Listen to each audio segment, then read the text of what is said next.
The House will come to order. Today, the Pledge of Allegiance will be led by Representative Martinez, House District 31. I pledge allegiance to the flag of the United States of America and to the republic for which it stands, one nation, under God, indivisible, with liberty and justice for all. Mr. Schiebel, please call the roll.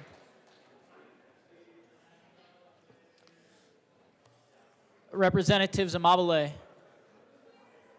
Armagost, Bacon, Byrd, Bockenfeld is excused, Basenecker, Bottoms, Bradfield, Bradley, Brown, Catlin, Clifford, Doherty, DeGraff, Degree-Kennedy, Duran, English,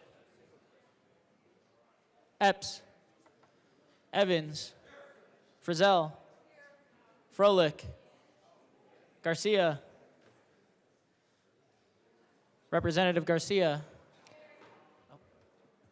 Hamrick, Hartsook, Hernandez, Herod, Holtorf, Judah, Joseph, Kip, she's back there, Leader, Lindsay, Linstead, Luck, Representative Luck, Excused.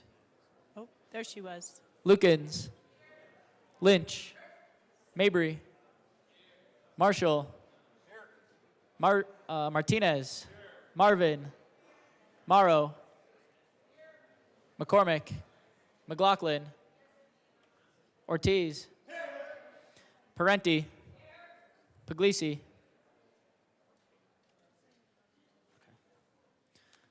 Ricks, Representative Ricks, Excused. Rutinel, Sirota, Snyder, Soper, Story, Representative Story, Story's excused, Taggart, Titone, Valdez A, Velasco, Vigil, Weinberg, Weissman, Wilford, Wilson, Winter, Woodrow, Young, and Madam Speaker.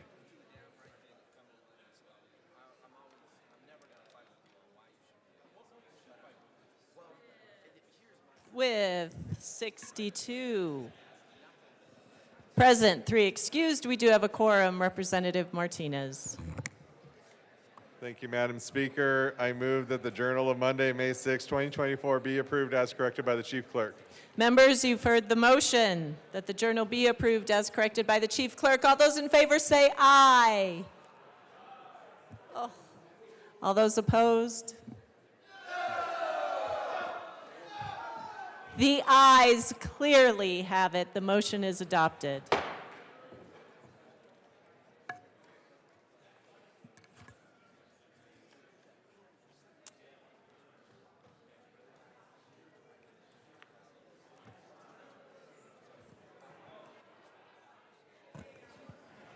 Mr. Speaker Pro Tem.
Members, we are going to resume announcements and introductions and tributes. Who would like to go first? Speaker McCluskey. Good morning, members.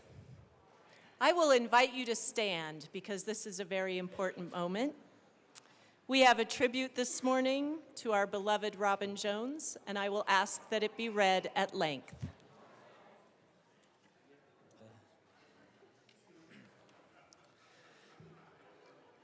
The House of Representatives convened in the 74th General Assembly hereby extends congratulations and commendation to Robin Jones.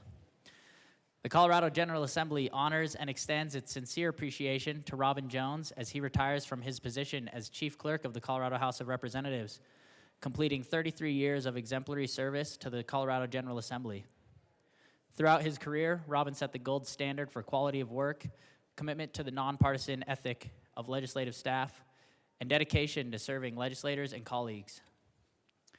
Robin started at the Capitol in January of 1991 in the Office of Legislative Legal Services, where he worked for 9 years before moving to the Legislative Council staff from 2000 to 2016. He then joined the front desk of the House of Representatives as Assistant Chief Clerk for the 2017, 2018, and 2019 sessions before taking over as Chief Clerk in 2020. In his time as Chief Clerk, Robin has faced and dealt with numerous unique situations from COVID-19 to the 2023 special session, handling all of them with inspirational confidence and leadership. His integrity, honesty, and respect for decorum and the legislative process are second to none and should be seen as the blueprint for all future clerks. Robin's hard work in improving the House chamber, along with many representative office spaces, has ensured that he will be leaving this building better than he found it, and reiterates his devotion to bettering the state of Colorado.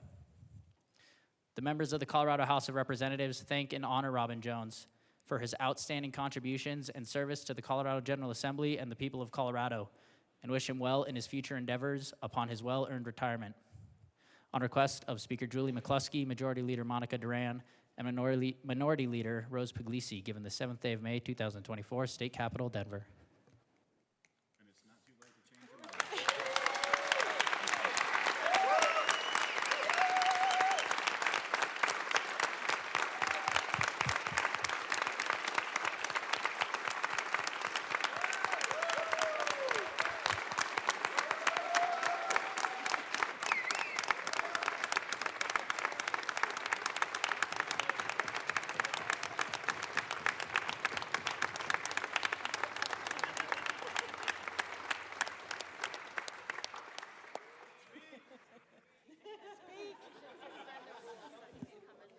Is it too much to ask for a few words?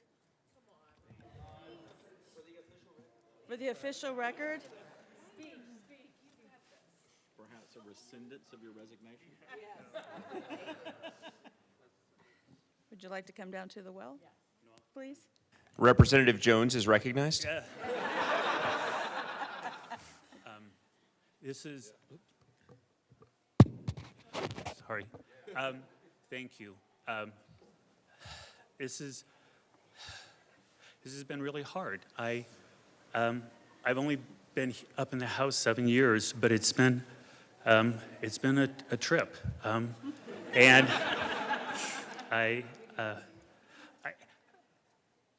I will say this. I saw something yesterday. I'm leaving because there's a lot of energy in this room and in this building. Some of it positive, a lot of it can be negative. And I saw something yesterday as I leave that gives me hope. And don't want to put them on the spot, but it was two of my favorite people who haven't gotten along in the past, and they made amends. And I watched them sit and talk for probably 45 minutes, and at the end of it, they hugged. And I texted them both, and I said, "You make my heart happy, and if you two can get along, then everyone should be able to get along. And someone said, you don't have to like the policy, but you can still like the person." And the two things I want to leave with, remember that, please. We have more in common than we don't, and focus on that. And seriously, someone used the term, I was Robin yesterday, which was kind of humorous because I'd never heard that before. Decorum is really important, and I said this at the very beginning. When someone comes down and presents a bill, it is their bill, and it is important to them, and they are sharing it with you. Please show and give them the respect and listen to what they're saying, because it's theirs, and they're doing it, and they want people to know. If you have conversations, please take them off to the side. Go off to the, keep it quiet. But please show them that respect. It is so, so important. And I just thank you for this. My father will be very proud, and he is the most amazing person, and thank you for giving him this gift, because he'll really like that. And thank you for allowing me to torment you and be the chief clerk. It's really just been a joy, and especially to the leadership this year especially, who have made it such a privilege to be the chief clerk and who have shown me such respect, and I just, it has meant the world. So thank you. Let's get back to work. Thank you.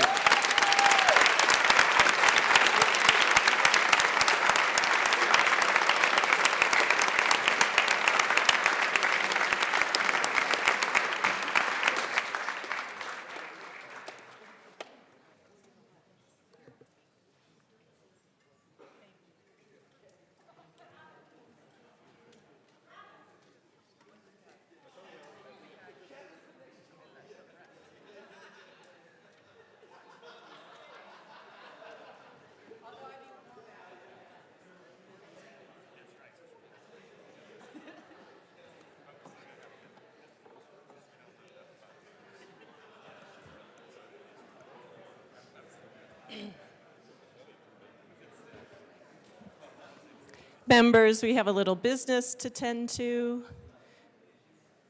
Mr. Schiebel.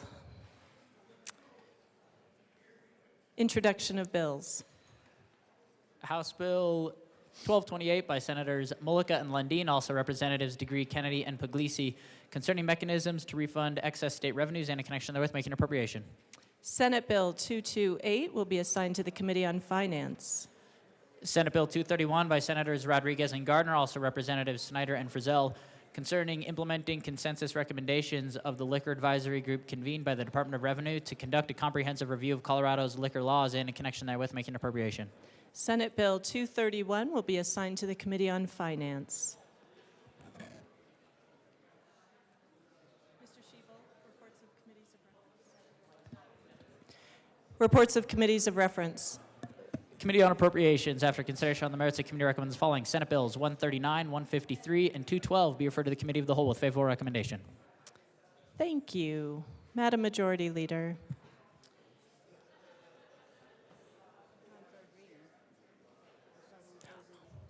Members, we are on third reading. Please take your seats.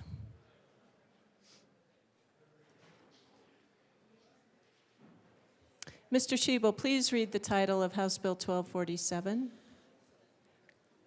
Oh, sorry, Madam Majority Leader.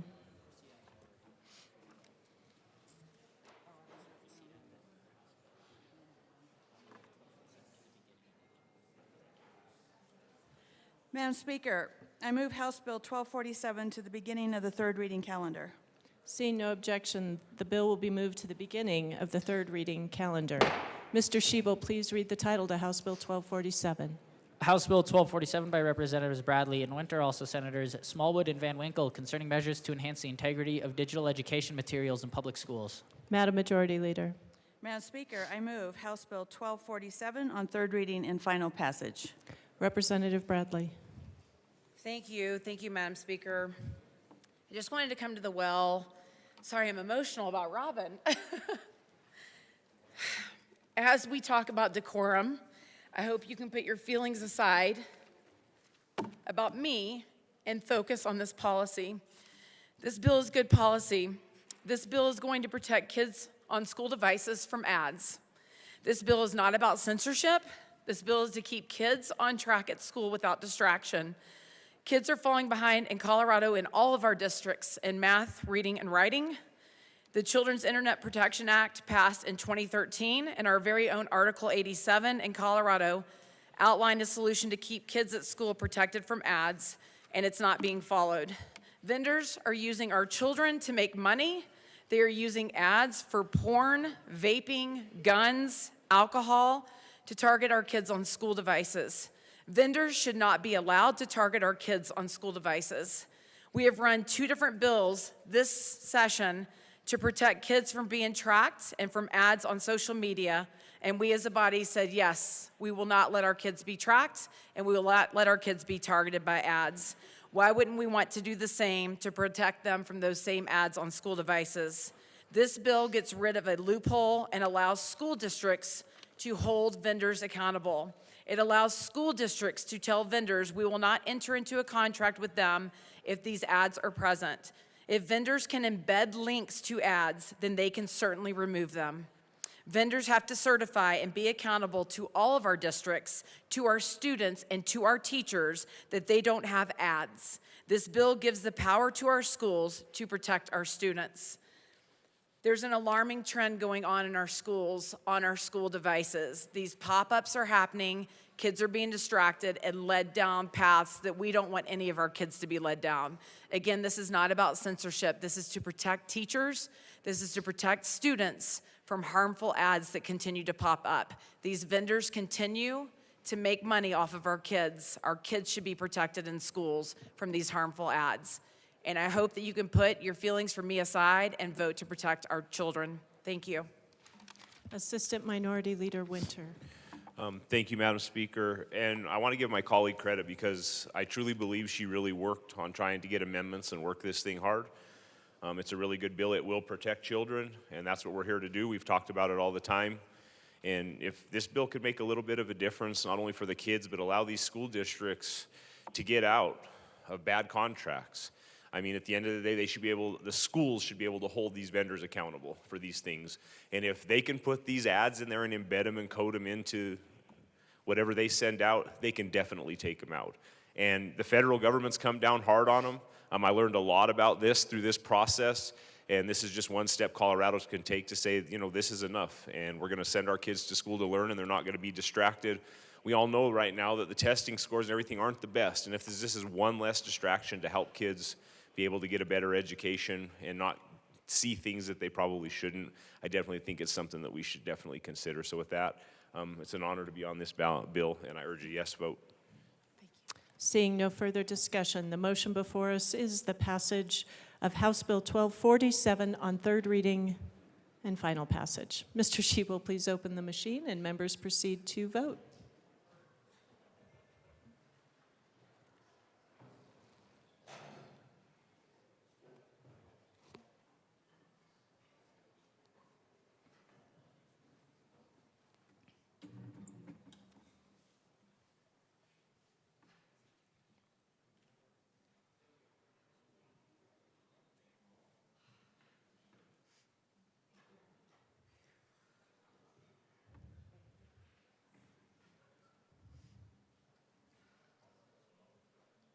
Garcia Joseph. Please close the machine. With 40 aye, 23 no, 2 excused, House Bill 1247 is adopted. Co-sponsors.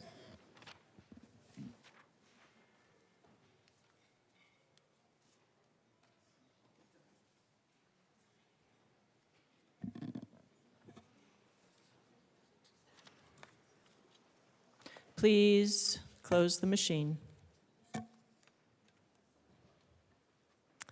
Madam Majority Leader. Madam Speaker, I move to lay over the balance of the third reading calendar till later in the day. Seeing no objection, the balance of the third reading calendar will be laid over until later today. Madam Majority Leader. Madam Speaker, I move the following bills be made special orders on Tuesday, May 7th, 2024 at 9:34 a.m. Senate Bill 55, Senate Bill 120, Senate Bill 223, Senate Bill 7, Senate Bill 153, Senate Bill 142, and Senate Bill 160. Seeing no objection, the bills listed by the Majority Leader will be made special orders today, Tuesday, May 7th at 9:34 a.m. Representative Valdez.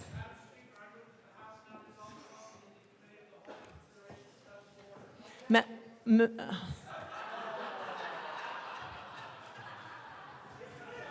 I'm pretty sure I didn't hear that. Seeing no objection. Members, you have heard the motion. Representative Valdez will take the chair.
The committee will come to order.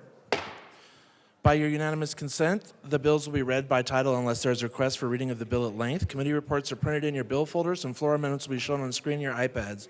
Bills will be laid over upon motion of the Majority Leader, and the court rule is relaxed. Mr. Schiebel, please read the title to Senate Bill 55. Senate Bill 55 by Senators Marchman and Will, also Representatives Lukens and Hartsook, concerning supporting the behavioral health care of individuals involved in agriculture and in connection therewith making an appropriation. Representative Lukens. Thank you, Mr. Chair. I move Senate Bill 55. All right, to the bill. Thank you, Mr. Chair. This bill is the Agricultural and Rural Behavioral Health Bill. Excuse me. It is creating a liaison, an agricultural liaison within the Behavioral Health Administration to work with the Department of Agriculture and go into our rural communities to support access and increase access to behavioral health care, specifically targeting our agricultural communities, which have very high rates of suicide, much higher than the general population. And so that's why we are bringing this bill in order to support access to rural behavioral health. We ask for a yes vote. Representative Hartsook. Warren, thank you, Mr. Chair. So what is interesting about this bill is when it talks about agriculture, it's for the ag community, not just for farmers and ranchers, but there's a great number of veterans that are out there. And as my co-prime very well pointed out, the suicide rate and the mental health rate is 3.5 times that in that community compared here to the metro area. And for these reasons, and I know a lot of people are frustrated with the Behavioral Health Agency and what it's doing. And as my co-prime very well pointed out, it's that liaison, it's the agricultural department who knows and understands the farmers and ranchers out there. And our hope and intent is that liaison can basically get the mental health people to get off their duff and do their job and start helping the ranchers and farmers and the veterans in the rural community. We would ask for an aye vote. Is that Representative DeGraff? Thank you, Mr. Chair. I'm really, I'm kind of sad this is necessary, but it seems like it possibly is. But this is, I'm curious as to where this stands because the BHA, as I understand it, was formed in 2022 in order to handle this issue. Now, mental health is and depression is a big deal, but I think you get to, from things I've studied in this area, I'm an engineer by trade, so solving problems as opposed to ruminating over them. But depression goes to despondence, and that's where you lose hope in the future. Now, I don't have a big ag presence in House District 22 because it's pretty much bounded by pretty high-speed roads. So, but I do spend time with agriculture, and I talk to a lot of guys. I spend summers in ag areas, and what I see is legislation creating this depression because, for instance, this legislation released the hellhounds on ag, and they're being harried by wolves. And they have to fight for their existence, and they have to fight their way out of a hole that this legislation has put them into. And then we wonder why people are depressed and don't see any hope in the future. So I see this as, I'm really not sure on this because I feel like this is something that we do with these healthcare, with this mental health, is we continue to throw more money at it. The solution for failure is to throw more money at it. So I'm wondering, what is the accountability on this money? It's another $750,000, another $1 million per year, roughly. What is the accountability? Why has the program not worked? Who are the people that it's supposed to help? Is it helping?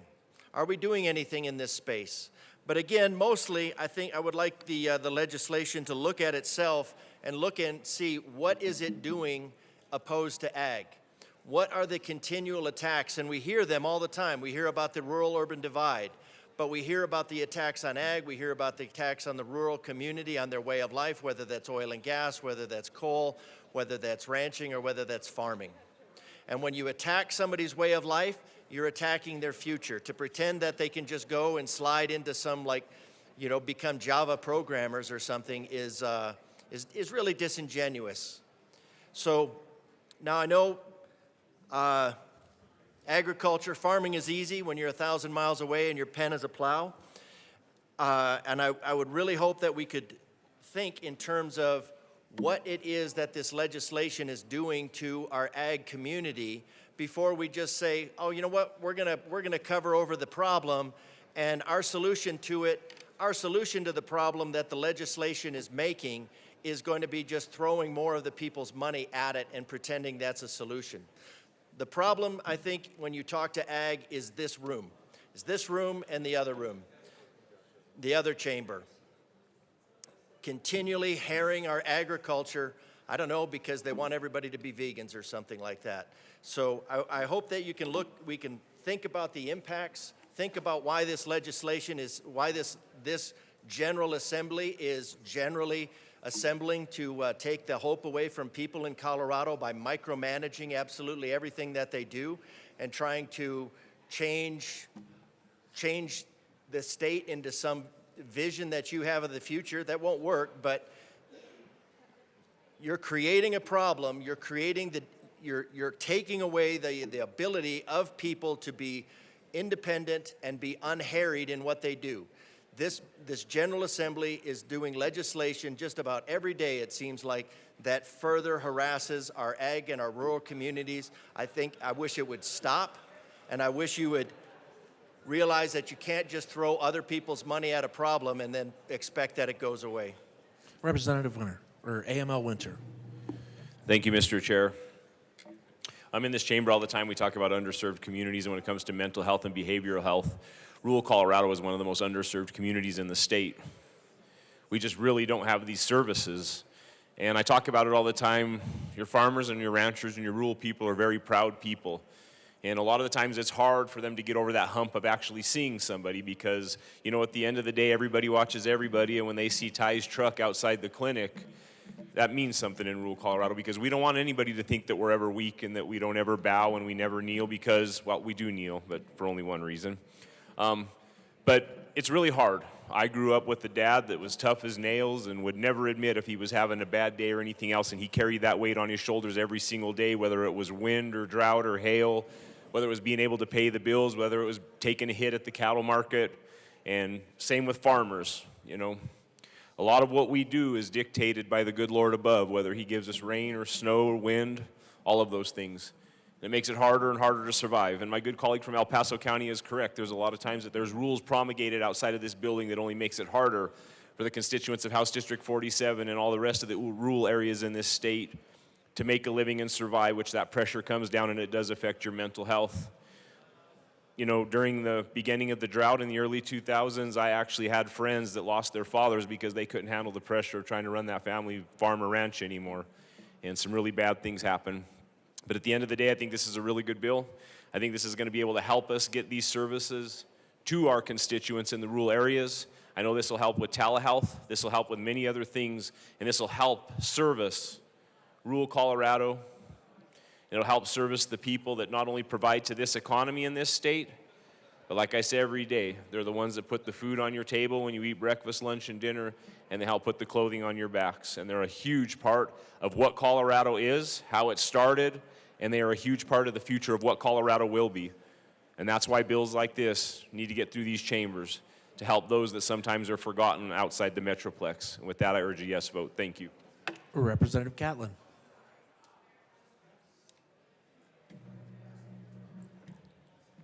Thank you, Mr. Chair. It's an honor to serve with you. And an honor to serve with you. Thank you. Members, mental health is not confined just to the cement sidewalks and asphalt that we have to live on here in the Capitol building, in the Capitol itself. There are just as many problems out in rural Colorado as there are here. You may not see them because ag people are very stoic. It's one of their biggest assets is they never let you know what's going on. But it's also one of their biggest problems. You know, a guy can have the best season he's ever had, the biggest harvest that maybe his family has had in history. When you see him at the feed store or at the parts store or at the grocery store and ask him, how did it go this year? Oh, better than I hoped, better than I thought. They don't brag about it. If you see them a year later and it's been a drought, it's been a hailstorm, it's been a tornado, it's been whatever else can happen to agriculture, and you ask him, how'd your season go? Well, not as good as I had thought, not as good as I had hoped. Those two different responses, in passing, any of us would say, oh, they're fine, everything's good. But in reality, they may not be. I was a banker, I was an ag banker for a number of years. Back in the 80s, when ag was failing. I had customers that ended their lives because they were the ones that were going to lose the generational farm. Been in the farm 5 generations. And he felt responsible for having lost it. It didn't have much to do with his management skills. It had a lot to do with government, it had a lot to do with markets, it had a lot to do with outside issues. This program was not in place when I was an ag banker. Since I've been in the building, right at the time I got here, we started the ag health care through the Department of Ag, and it's been successful. Anytime we in this building can bring more emphasis to the mental health of our citizens, I think we win. And coupling the Ag Department and the Health and Human Services Department, in my mind, makes a lot of sense. It may not be as big a deal to you as it is to some of us. But when you read obituaries in a community of 500 people, and you don't know what caused them to pass, it rocks the whole town. If it was natural causes, people know what to do. If it's not, it's very hard to respond to. It's very hard to show care and love other than to hold them when they're crying. And by that step, it's too late. Now you've got problems that permeate through the family. Folks, this is a good idea. I don't want to get carried away and eat up all of your time this morning, but I need you to understand this bill will probably pass anyway, But you need to know how critical this is in communities that know each other for generations.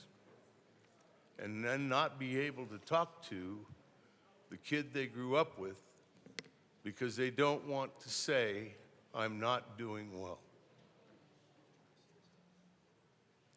But the ability to tell a stranger I'm not doing well is sometimes easier for us than it is to tell a spouse or a child or a best friend. We need to open the doors, folks. We need to have an ability to reach out, for them to reach out. And the other thing that you might want to think about when we're thinking about this bill is that if a young man is worried about his dad, this is a place to go. Or for a dad who's worried about his kids, for him to go to find out if there's something he can do or if there's something that can be done. There isn't one of these facilities on every corner in every little town. We need to open these doors as quickly as we can because it's like an epidemic out there. It's just not well publicized. I want to thank the sponsors for bringing it. I want to thank you for voting yes. Good bill. Vote yes. Representative Bottoms.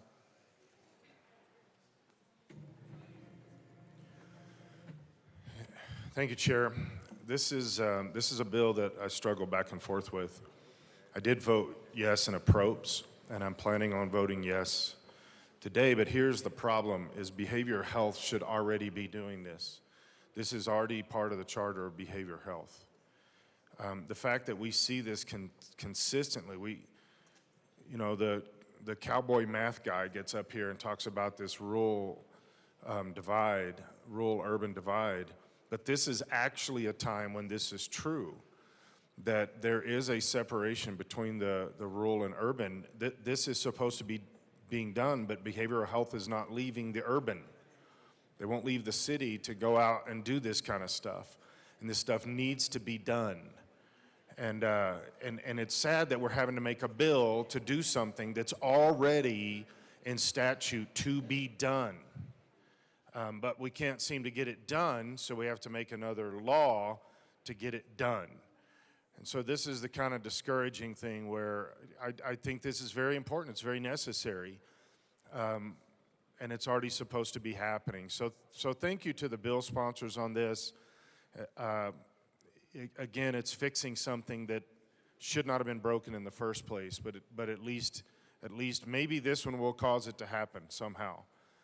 But it should already be being done. So I urge an aye vote on a bill that makes me uncomfortable. Seeing no further discussion, the question before us is the passage of Senate Bill 55. All those in favor say aye. Aye. All those opposed, no. The ayes have it. Senate Bill 55 is passed. Mr. Shebo, please read the title to Senate Bill 120. Senate Bill 120 by Senator Fields, also Representative Byrd, concerning updates to the Crime Victim Compensation Act. Representative Byrd. Thank you, Mr. Chair. And have I told you yet this year, it is an honor to serve with you. Why, it's an honor to serve with you as well. Thank you, Mr. Chair. So, members, I move Senate Bill 24-120. To the bill. Members, I am pleased to bring this bill forward to you today, which makes several modifications to the Victim Compensation Program, including changing award approval requirements, and clarifying and what losses are eligible for reimbursement, increasing the amount of funding that is available for administrative expenses, and placing just more of guardrails and making this program more usable for those who have been victims of crime. You know, in our state, we know we have challenges with appropriately funding and supporting victims of crime. That is another piece to the puzzle. I wish I could say that this bill would fix that, but a lot of the good work that is being done in this bill at least expands eligibility and makes sure that our state is at least allowing us to be in a position to support people who need our support greatly. So I ask for your yes vote. Seeing no further discussion, the question before us is the passage of Senate Bill 120. All those in favor say aye. Aye. All those opposed, no. The ayes have it. Senate Bill 120 is passed. Mr. Shebel, please read the title of Senate Bill 223. Senate Bill 223 by Senators Fenberg and Gardner, also Representative Snyder, concerning licensing issues for clinics that perform services related to fertility. Representative Snyder. Thank you, Mr. Chair, and may I say it's a pleasure working with you, sir. Why, it's a pleasure to work with you as well, Representative Snyder. Thank you, and I move Senate Bill 223. To the bill. To the bill. Thank you. So this bill actually comes from CDPHE. It follows up on a bill back in 22, actually 22-224, another Senate bill. They established the Donor-Conceived Persons and Families of Donor-Conceived Persons Protection Act.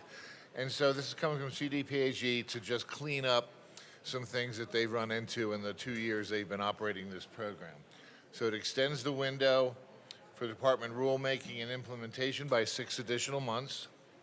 It creates a new definition of donor to make sure that people that have a family relationship are exempt from some of the requirements.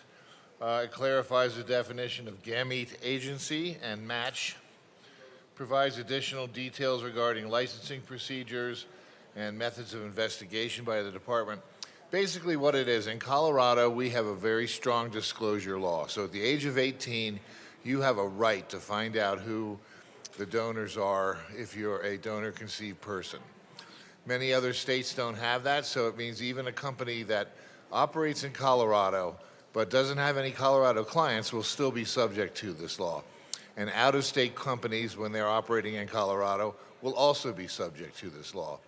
So that's the Colorado way. We like people have the ability to get their information once they hit the age of majority, and the rest are pretty much just technical cleanups. So with that, I would ask for a yes vote. Seeing no further discussion, the question before us is the passage of Senate Bill 223. All those in favor say aye.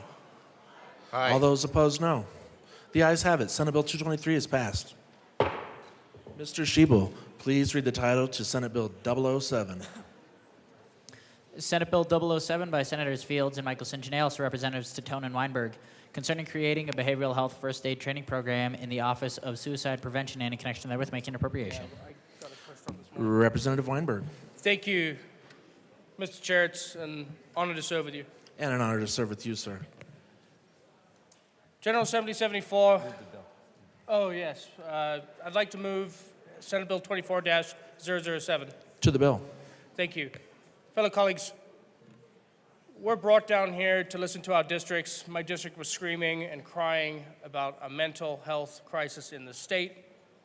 This is a completely optional, opt-in volunteer program that will benefit firefighters, teachers, parents, veterans, you name it, all across the spectrum, to help better our mental state, to get the training to identify irregularities in mental state.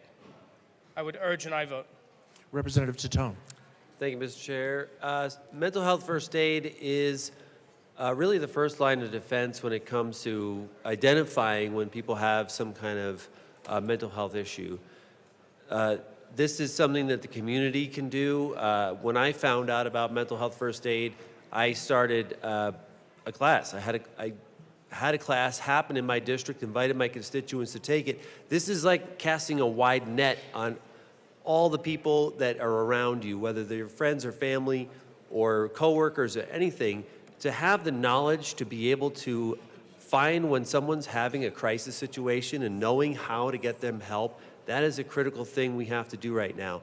This program will put money into a train the trainer program, so we're going to have more people be able to teach this class, so that way we can have more classes all around the state, more people taking these classes, and then more people will be identified as having an issue when they're having a crisis, and we know how to address that. So I ask for a yes vote on this very important bill. Representative Ortiz.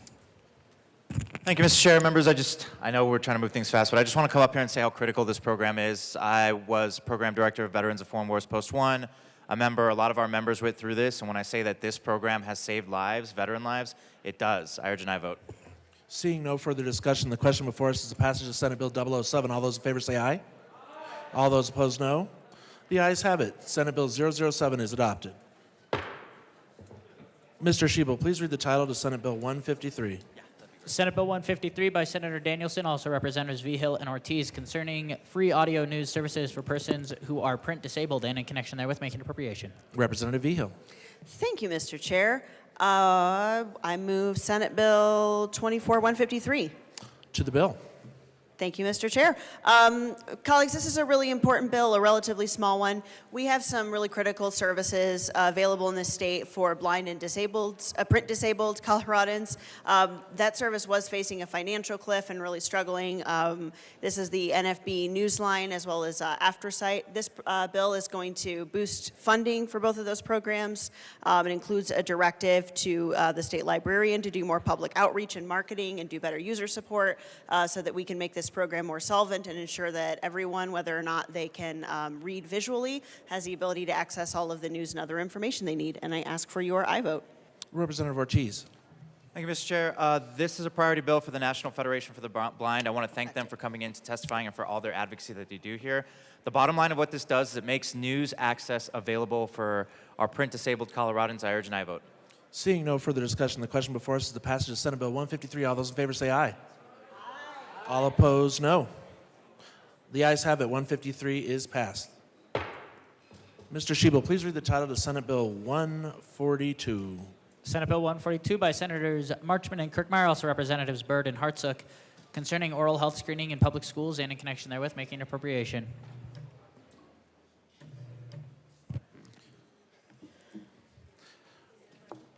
All right. Representative Byrd.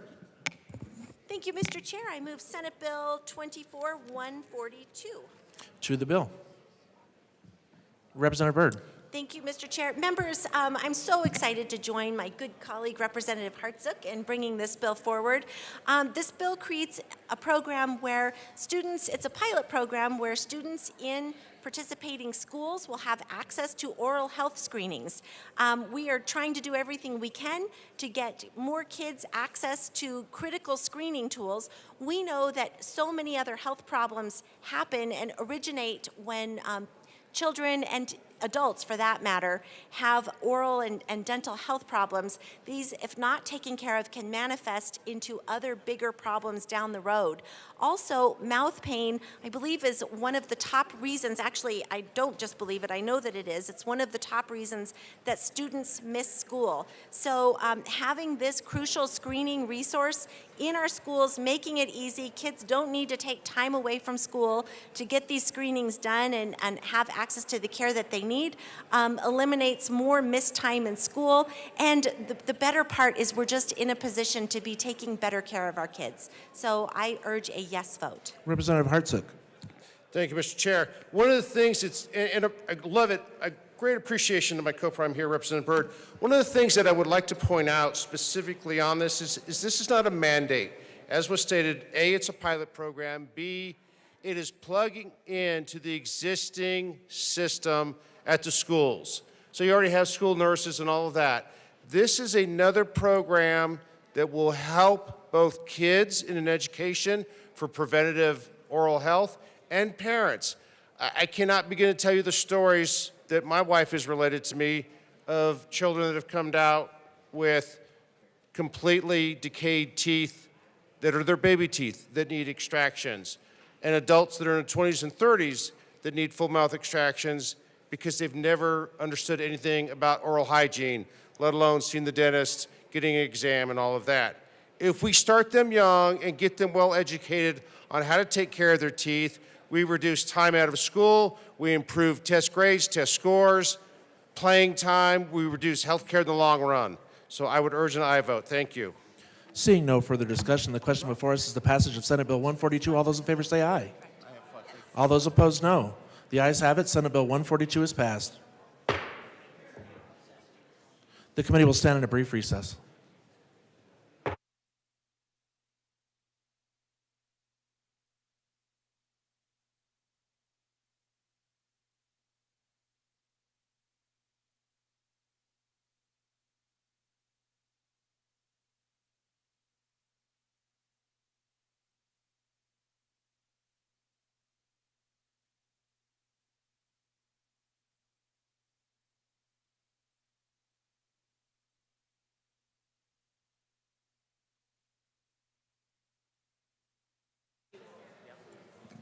The committee will come back to order. Mr. Shebel, please read the title of Senate Bill 160. Senate Bill 160 by Senators Fenberg and Lundin, also Representatives McCluskey and Puglisi, concerning records related to complaints of discriminatory workplace practices. Madam Speaker, Thank you, Mr. Chair. It is an honor to serve with you. and an honor to serve with you. I move Senate Bill 160. To the bill. Thank you. Members, this bill resolves a conflict that occurred because of two bills that passed last year. It makes sure that it is clear that the Office of Legislative Workplace Relations is the designated repository of all complaints regarding discriminatory or unfair employment practices for the legislative department, as well as allowing public inspection of records in that department for elected officials. I also want to mention that we have had some really important conversations about how we can improve the policy that currently exists for the legislative branch on workplace relations and harassment. And I anticipate over the summer that the Executive Committee will be working to refine that policy, working with the Committee on Legal Services as well. I urge an aye vote on the bill. Minority Leader Puglisi. Thank you, Mr. Chair. Thank you to the Speaker for all of her hard work on this bill. This basically revolves conflicts in statute, and I urge an aye vote. Thank you. Seeing no further discussion, the question before us is the passage of Senate Bill 160. All those in favor say aye. Aye. All those opposed, no. The ayes have it. Senate Bill 160 is passed.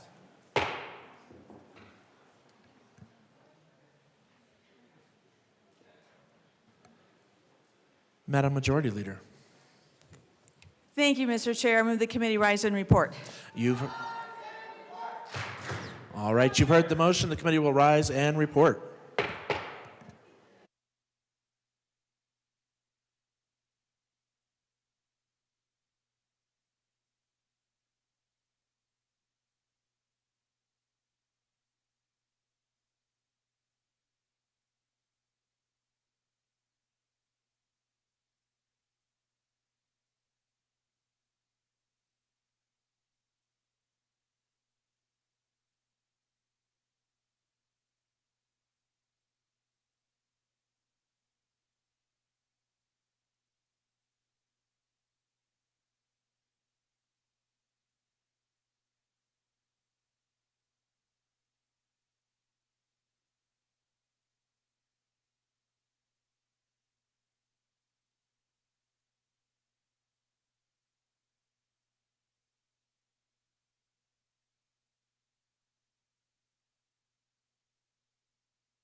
The House will come back to order.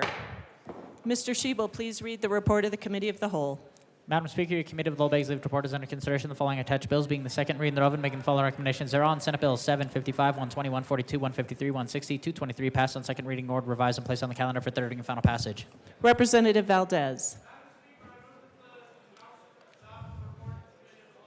Members, you have heard the motion. There are no amendments at the desk. Mr. Shebel, the question before us is the report of the Committee of the Whole. Mr. Shebel, please open the machine and members proceed to vote.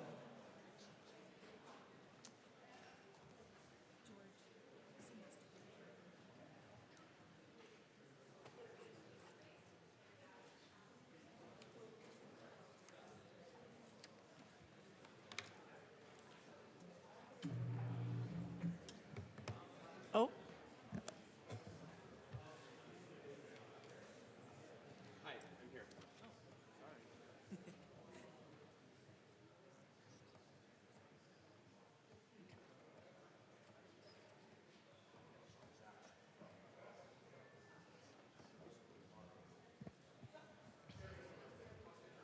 Bacon, Catlin, Doherty, English, Froelich, Holtorf, Lynch, Marvin, Woodrow.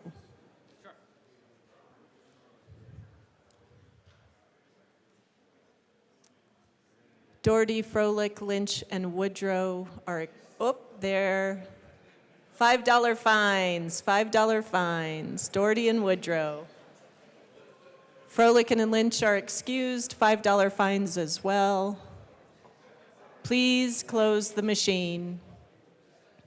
With 47 aye, 14 no, and 4 excused, the report of the Committee of the Whole is adopted. Members, our next order of business will be third readings. I invite you to take your chair.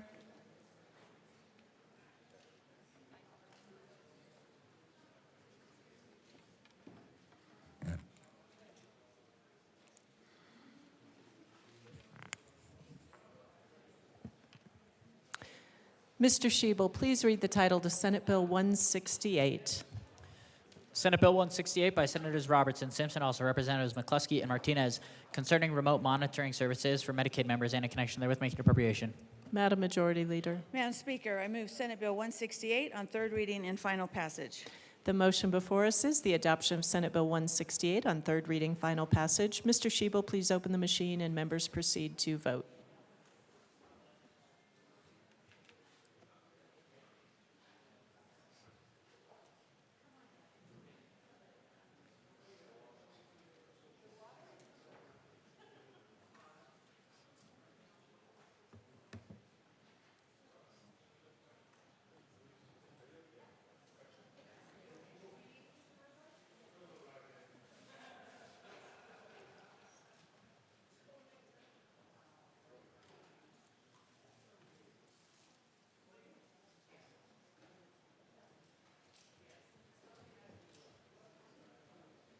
Please close the machine. With 61 aye, 1 no, 3 excused, Senate Bill 168 is adopted. Co-sponsors.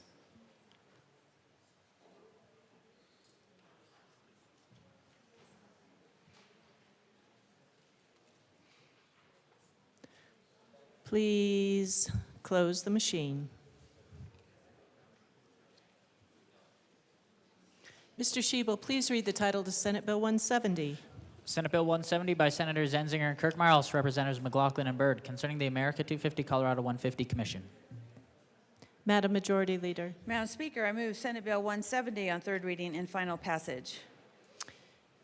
The motion before us is the adoption of Senate Bill 170 on third reading, final passage. Mr. Schiebel, please open the machine and members proceed to vote.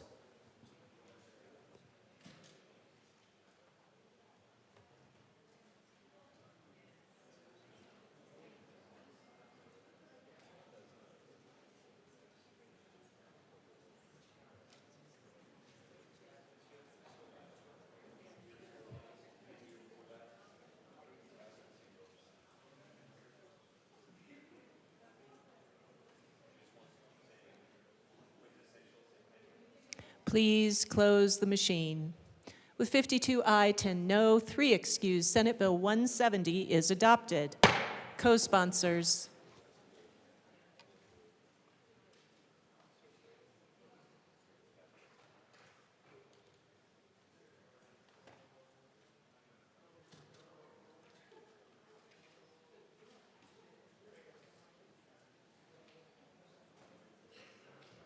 Please close the machine.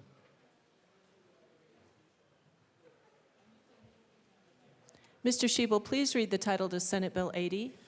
Senate Bill 80 by Senators Fields and Hawkes Lewis, also Representatives Young and Marvin, concerning health insurance carrier price transparency requirements and in connection therewith making appropriation. Madam Majority Leader. Madam Speaker, I move Senate Bill 80 on third reading and final passage. The motion before us is the adoption of Senate Bill 80 on third reading and final passage. Mr. Schiebel, please open the machine and members proceed to vote.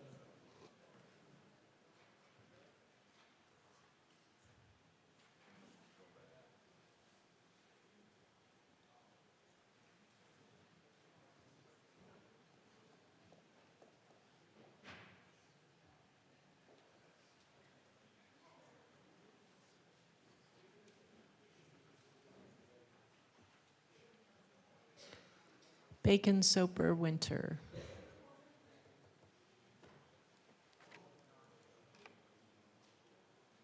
Please close the machine.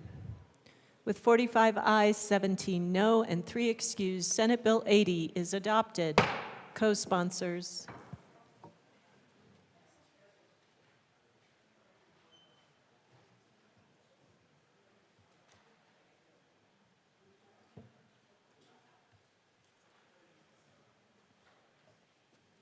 Please close the machine. Mr. Shebel, please read the title to Senate Bill 185. Senate Bill 185 by Senator Fenberg, also Representative Amabile, concerning protections for unleased mineral interest owners in the pooling of mineral interests by the Colorado Energy and Carbon Management Commission and in connection with making appropriation. Madam Majority Leader. Madam Speaker, I move Senate Bill 185 on third reading and final passage. The motion before us is the adoption of Senate Bill 185 on third reading, final passage. Mr. Shebel, please open the machine and members proceed to vote.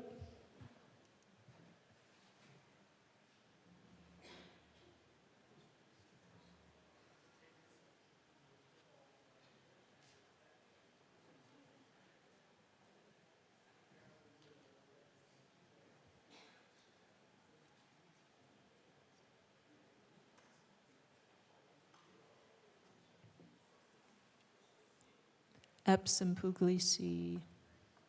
Please close the machine. With 45 ayes, 17 no, and 3 excused, Senate Bill 185 is adopted. Co-sponsors.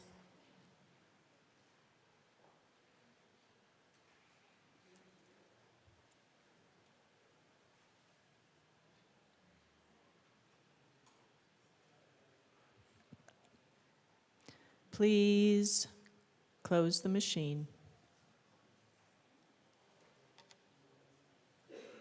Mr. Shebel, please read the title to Senate Bill 182. Senate Bill 182 by Senators Gonzalez and Bridges, also Representatives Hernandez and Velasco, concerning the requirements to issue an identification document under the Colorado Road and Community Safety Act to an individual who is not lawfully present in the United States and in connection therewith making appropriation. Madam Majority Leader. Madam Speaker, I move Senate Bill 182 on third reading and final passage. The motion before us is the adoption of Senate Bill 182 on third reading, final passage. Mr. Shebel, please open the machine and members proceed to vote.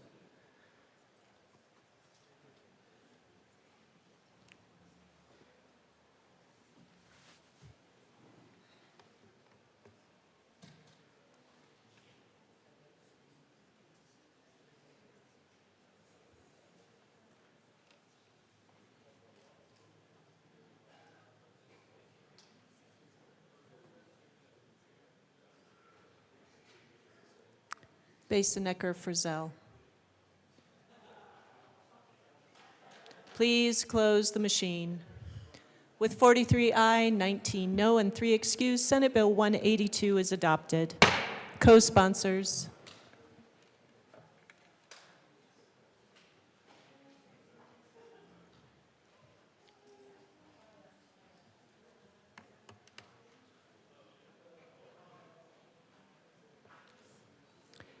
Please close the machine. Mr. Shebel, please read the title to Senate Bill 227. Senate Bill 227 by Senators Bridges and Peltonar, also Representatives Young and Bradley, concerning removing the authorization for a public school to refuse a donated automated external defibrillator if the donated party does not agree to be responsible for the upkeep of the automated external defibrillator. Madam Majority Leader. Madam Speaker, I move Senate Bill 227 on third reading and final passage. The motion before us is the adoption of Senate Bill 227 on third reading and final passage. Mr. Shebel, please open the machine and members proceed to vote.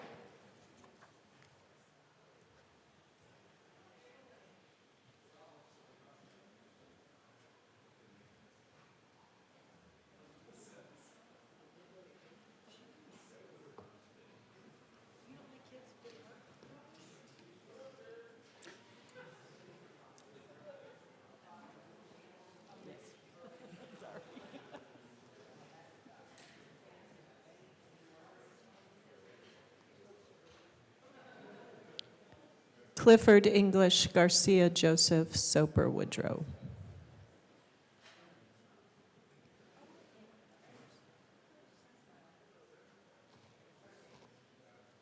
Garcia.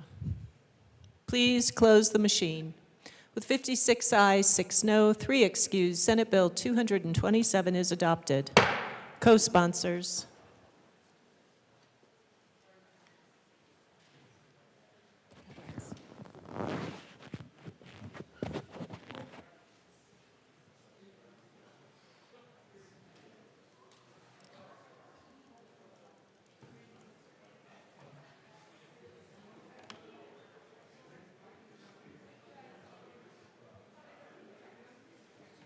Please close the machine.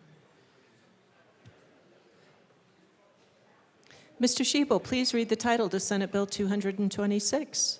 Senate Bill 226 by Senators Fenberg and Marchman, also Representatives Harrod and Brown, concerning modifications to the College Kickstarter Account Program. Madam Majority Leader. Madam Speaker, I move Senate Bill 226 on third reading and final passage. The motion before us is the adoption of Senate Bill 226 on third reading, final passage. Mr. Shebel, please open the machine and members proceed to vote.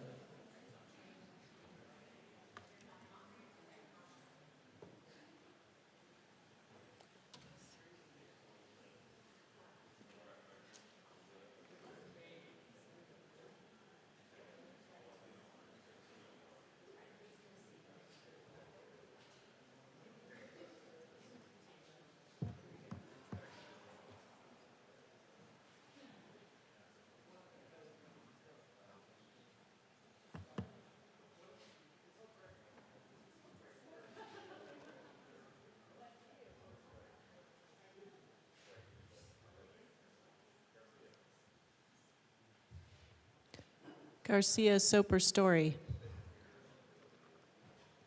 Please close the machine. With 48 aye, 14 no, and 3 excused, Senate Bill 226 is adopted. Co-sponsors.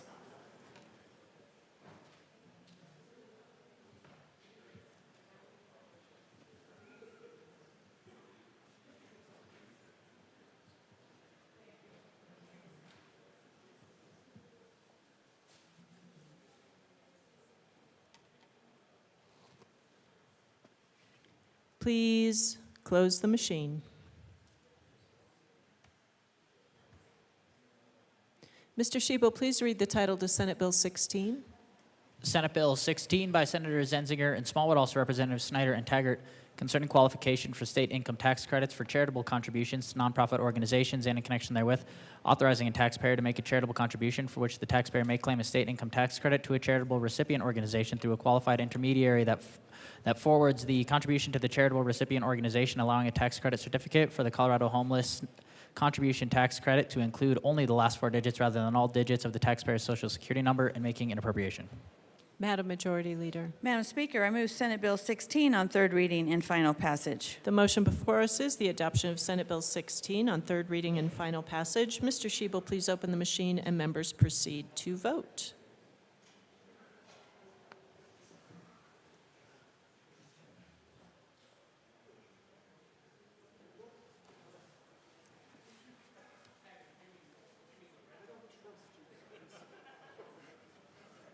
If they push the red button, would you let them?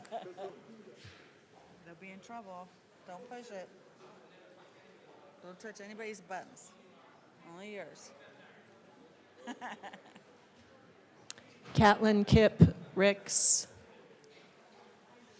Winter.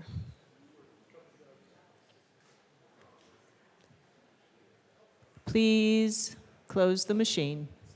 With 55 ayes, 7 no, 3 excused, Senate Bill 16 is adopted. Co-sponsors.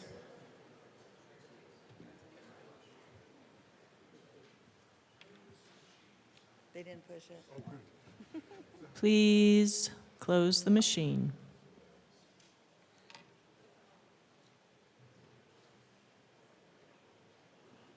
Mr. Shebel, please read the title to Senate Bill 126.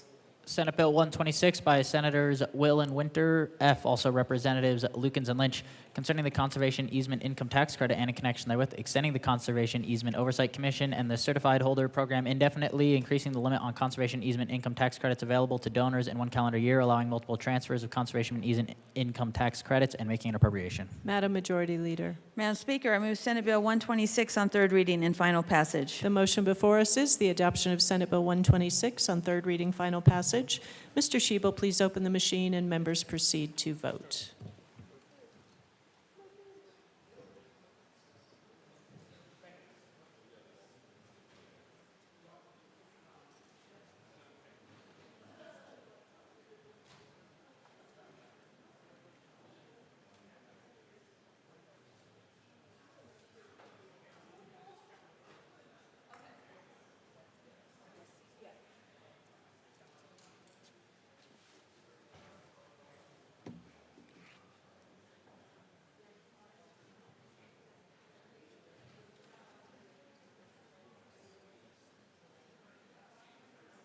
Please close the machine. With 55 ayes, 7 no, 3 excused, Senate Bill 126 is adopted. Co-sponsors.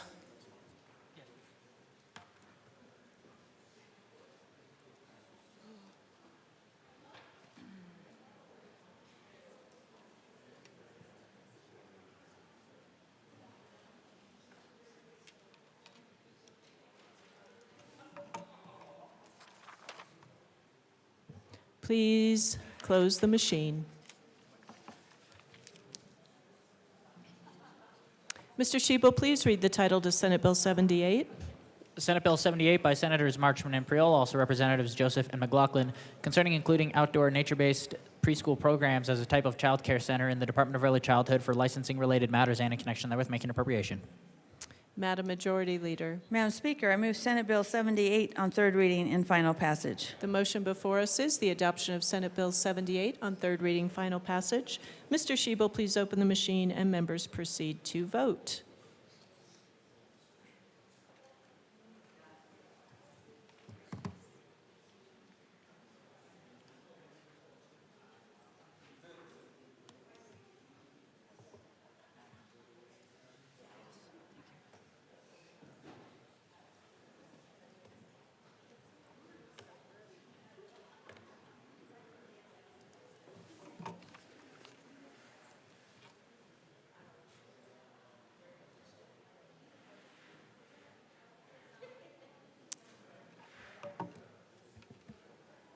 Please close the machine. With 53 aye, 10 no, 2 excused, Senate Bill 78 is adopted. Co-sponsors.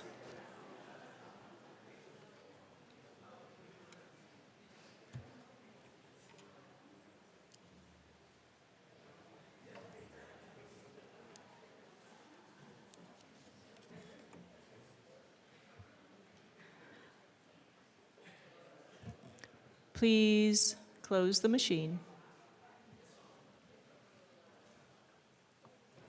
Mr. Shebel, please read the title to Senate Bill 192. Senate Bill 192 by Senator Michaelson Janelle, also Representatives Soper and Snyder, concerning changes to the law requiring persons in the business of selling motor vehicles to make a consumer whole if the motor vehicle fails to perform and in connection therewith making appropriation.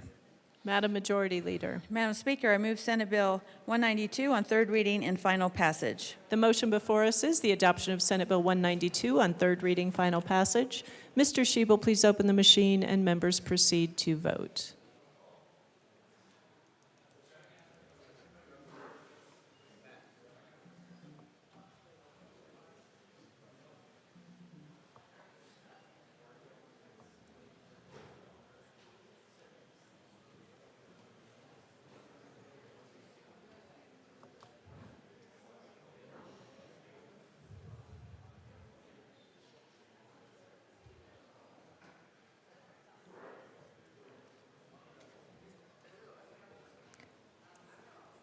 Armagost, Bacon, Catlin, Marvin.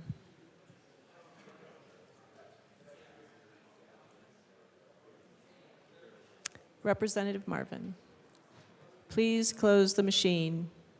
With 50 aye, 14 no, and 1 excuse, Senate Bill 192 is adopted. Co-sponsors.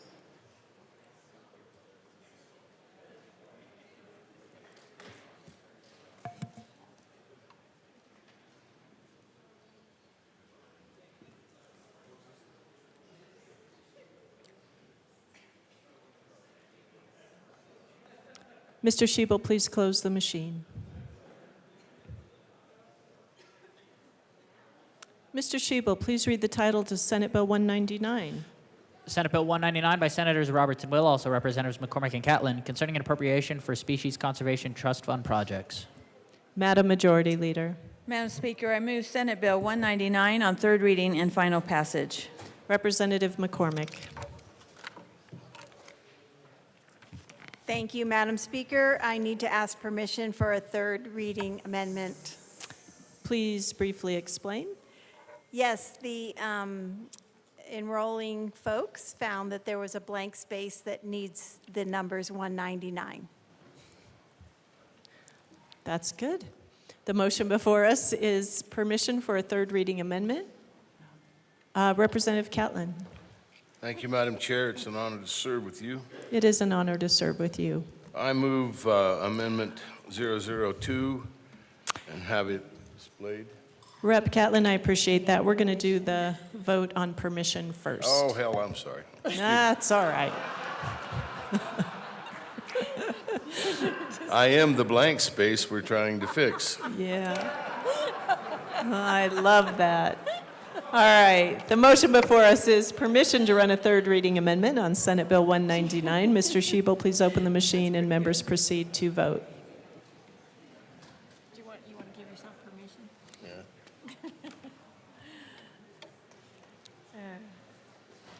You're quick. Sometimes. I want to get it over.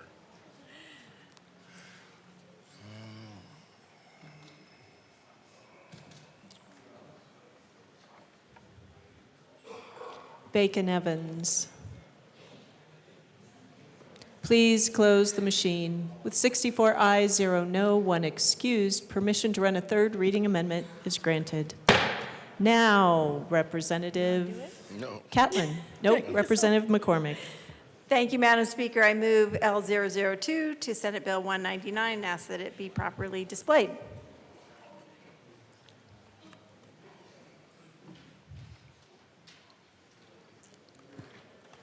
It is properly displayed. Representative McCormick. Thank you, Madam Speaker. As you can see, there's a blank space where the number 199 needs to go. I ask for an aye vote. Seeing, Representative Catlin. Thank you, Madam Chair. As you can see, I am that blank space. Please vote yes. Seeing no further discussion, the motion before us is the adoption of Senate Bill, Amendment L002 to Senate Bill 199. Mr. Shebel, please open the machine and members proceed to vote.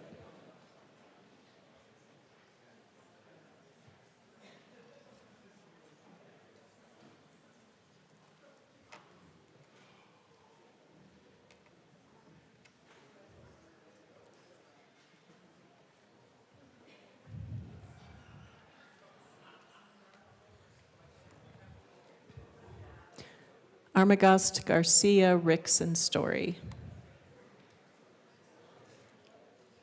Representative Ricks. Please close the machine. With 63 aye, 1 no, and 1 excused, Amendment L002 is adopted. Madam Majority Leader.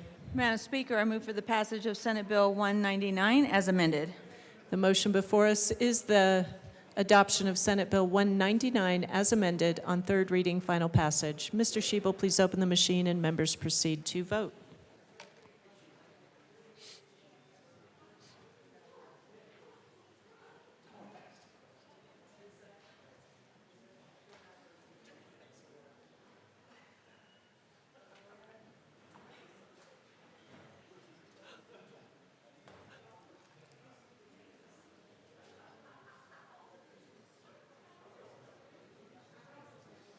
Bacon, Bradley, Holtorf, Wilson, Winter. Please close the machine. With 58 ayes, 6 no, and 1 excused, Senate Bill 199 as amended is adopted. Co-sponsors.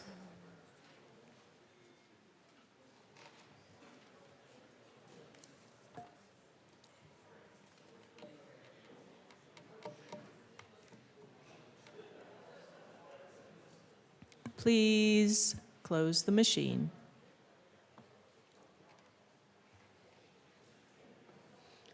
Mr. Shebel, please read the title to Senate Bill 32. Senate Bill 32 by Senators Priola and Winter F., also Representatives V. Hill and Marvin, concerning methods to increase the use of transit. Madam Majority Leader. Madam Speaker, I move Senate Bill 32 on third reading and final passage. Representative DeGraff. Thank you, Madam Speaker. You knew I wasn't going to pass on the opportunity to speak about the ridiculousness of this type of legislation. So, no offense, and bless everybody's heart. So I think I'm covered. So, this is a new $7 million on top of about $30 million that was moved into an automatic funding for every year. That was what I called the boson bill, the bus ozone, because it didn't have any metrics. No one knew how it was going to affect it. We already listened to the bill be gaped at length the other day, and very little of this actually comes from transit. Some of these towns moved their ozone out of the summertime when it's supposed to be a problem to the wintertime, which shows you just how much the issue is. So we're just moving money around and we're taking money around. And what's the reason that we're taking money around and more money out of the pockets of the citizens of Colorado? We're taking money out of the pockets of citizens of Colorado because the transit system is a failure. The transit system is a failure because people don't want to ride it. Now, I don't necessarily blame the people that are running the transit system. I blame the legislation that gives them a system that they cannot be responsive to market needs.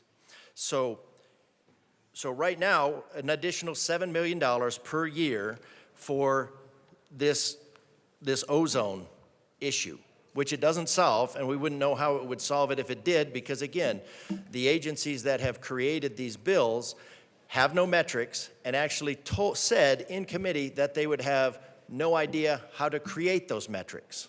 So if you have, and then we get to the issue of climate goals that are mentioned in here.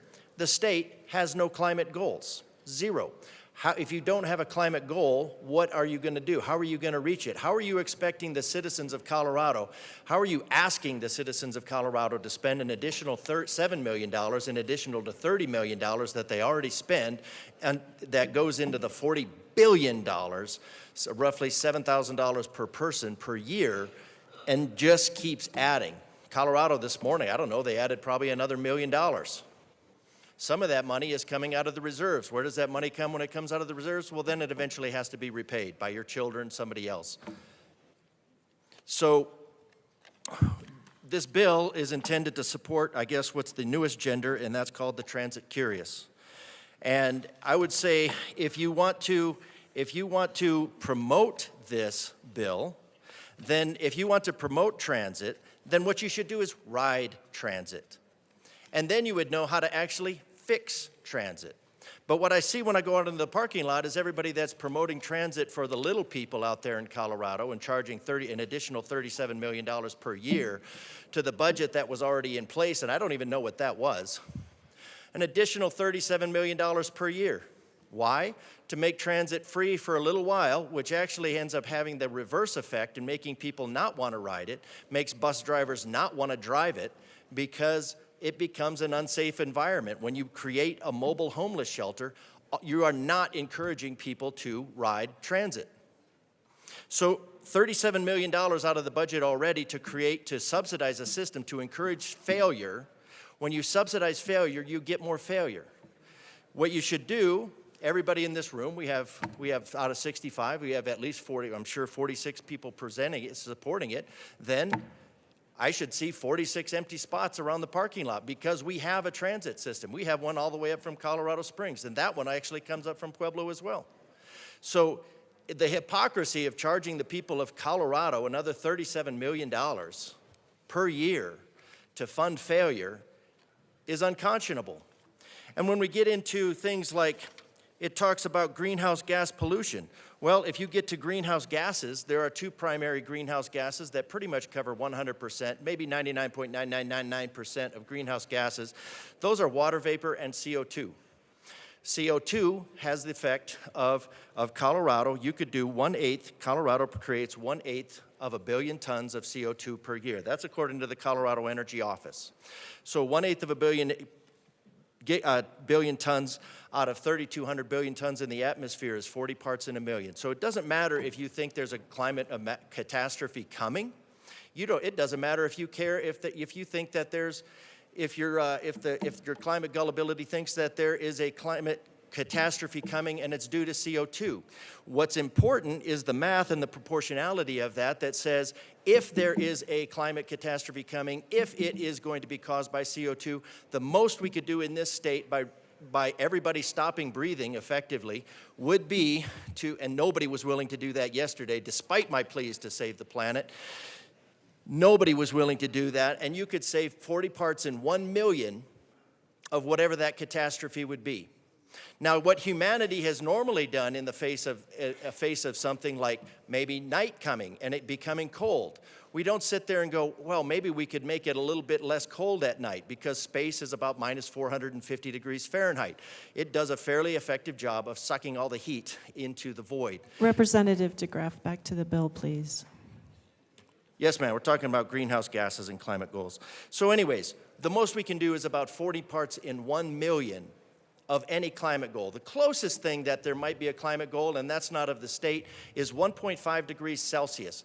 So 1.5 degrees Celsius is the reason, from the last ice age, is the reason that the carbonistas are saying that we need to stop using hydrocarbon fuels. So if you want to look at that, so they're saying if we didn't go to net zero at the cost of over $10,000 per person per year, then what we would have is we would have an additional 1.5. So what the carbonistas are telling us, if you actually do the math, is that Colorado can have an effect of 40 millionths, actually 4 millionths maybe, of 1.5 degrees.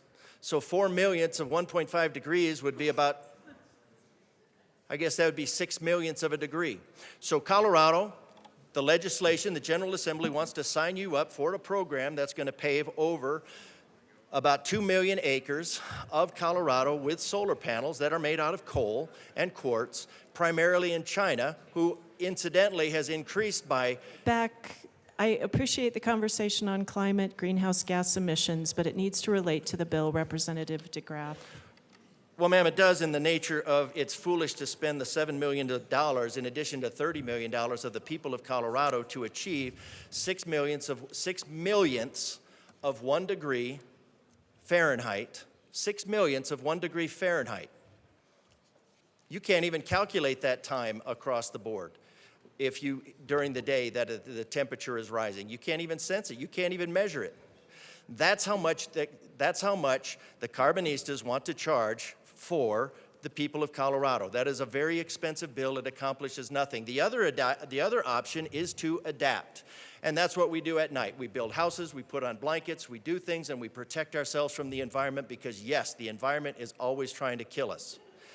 If we can't, so what we're doing here is we're asking the people of Colorado to play along with a superstition while sucking the money out of their pockets for absolutely no effect, and then simultaneously leaving them completely exposed to anything that you actually think is going to happen. And you're going to do this while feeling good about spending an additional $37 million out of their pockets. I think it's unconscionable. And I can go get if you want to, I can go get the lists of everybody that I chored, and I'm happy to chorus some more, that said, no, I have absolutely no idea what the climate goals are. I have absolutely no idea how CO2 will achieve them. But I am willing to ask Colorado for another $7 million to play along with that superstition. Representative DeGraff, you have 1 minute remaining. Thank you, Madam Speaker. 1 drop. It's easy math. I've sent it to you all. The most you can personally affect, the most anybody can affect in Colorado is the equivalent of 1 drop in 20 Olympic swimming pools full of drops. That's probably more than the entire volume of this room. 1 drop. 1/20th of a milliliter. That's your effect. You're charging the people, you're bilking the people of Colorado to play along with a superstition that has no scientific basis whatsoever because you're not willing to look at the numbers, you're not willing to look at the math. You're just being used by special interests. You're just allowing yourselves to be used by special interests that are making bank on this green energy nonsense. Representative DeGraff, speak to the bill. Do not speak to the sponsors or the individuals in support of this bill. Speak to the bill. This is a bad bill. Vote no. Representative Evans. Thank you, Madam Speaker. Colleagues, I hope you enjoyed your vacation from me yesterday, but I'm back.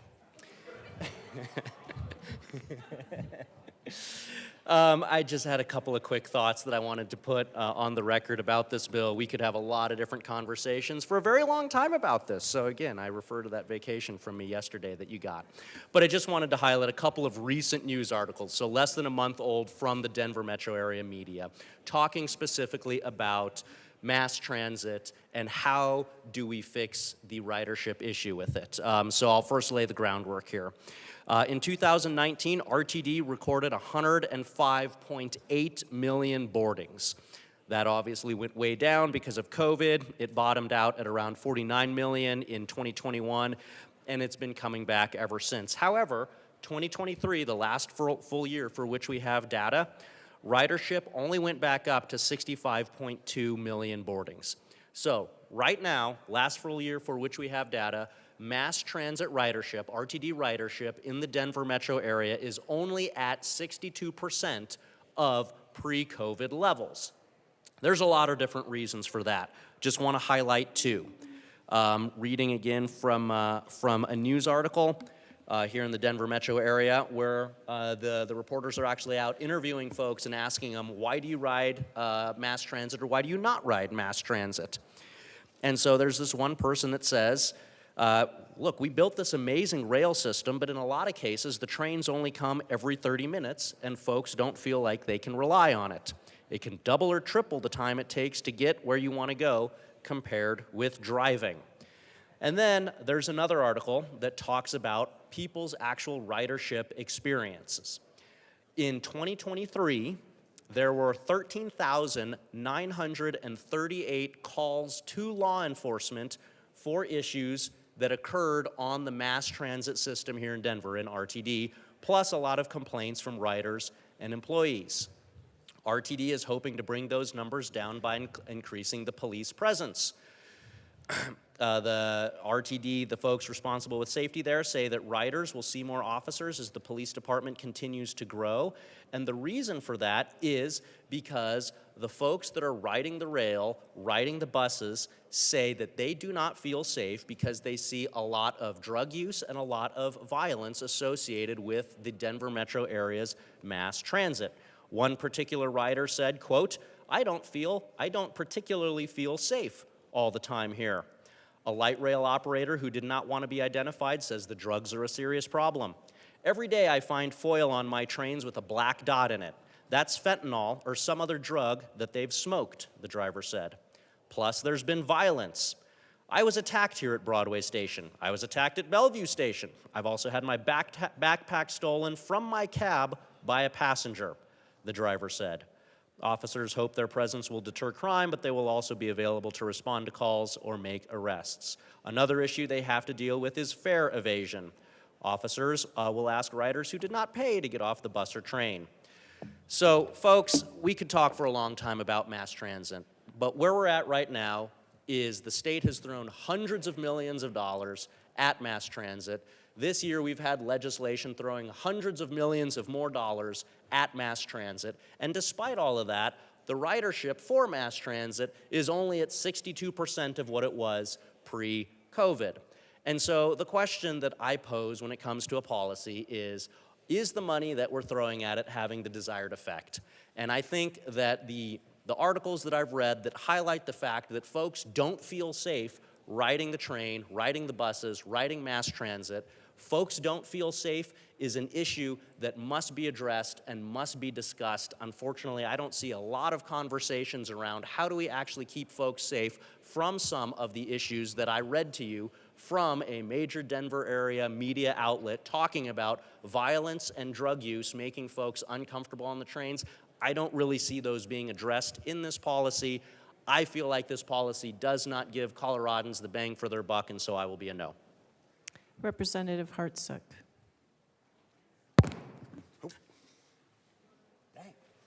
Ouch. Good morning, Madam Speaker, and thank you. Good morning. You know what's interesting about mass transit? Some people love it, some people hate it. I'm going to vote no today. I'm just going to share some experiences with you here and abroad. Station DC, I rode the rail metro down every single day to the Pentagon for about an hour and a half. I'd drive on the freeway down the beginning of the Greenbelt line, take the Greenbelt, then switch over, and eventually I'd get to the Pentagon. Going through Anacostia at that time, which was known back then as the murder capital of the country, they had a police presence as an inner cordon sitting in the station itself and an outer cordon around the area. The trains were always packed. There was often times, especially in the morning commute, and mind you, this is not rush hour 7 a.m., this is rush hour 5:30 a.m. on the train to go in. The trains would be so crowded at the switching points that you would often have to wait for the next set of trains to come through to try to squeeze on.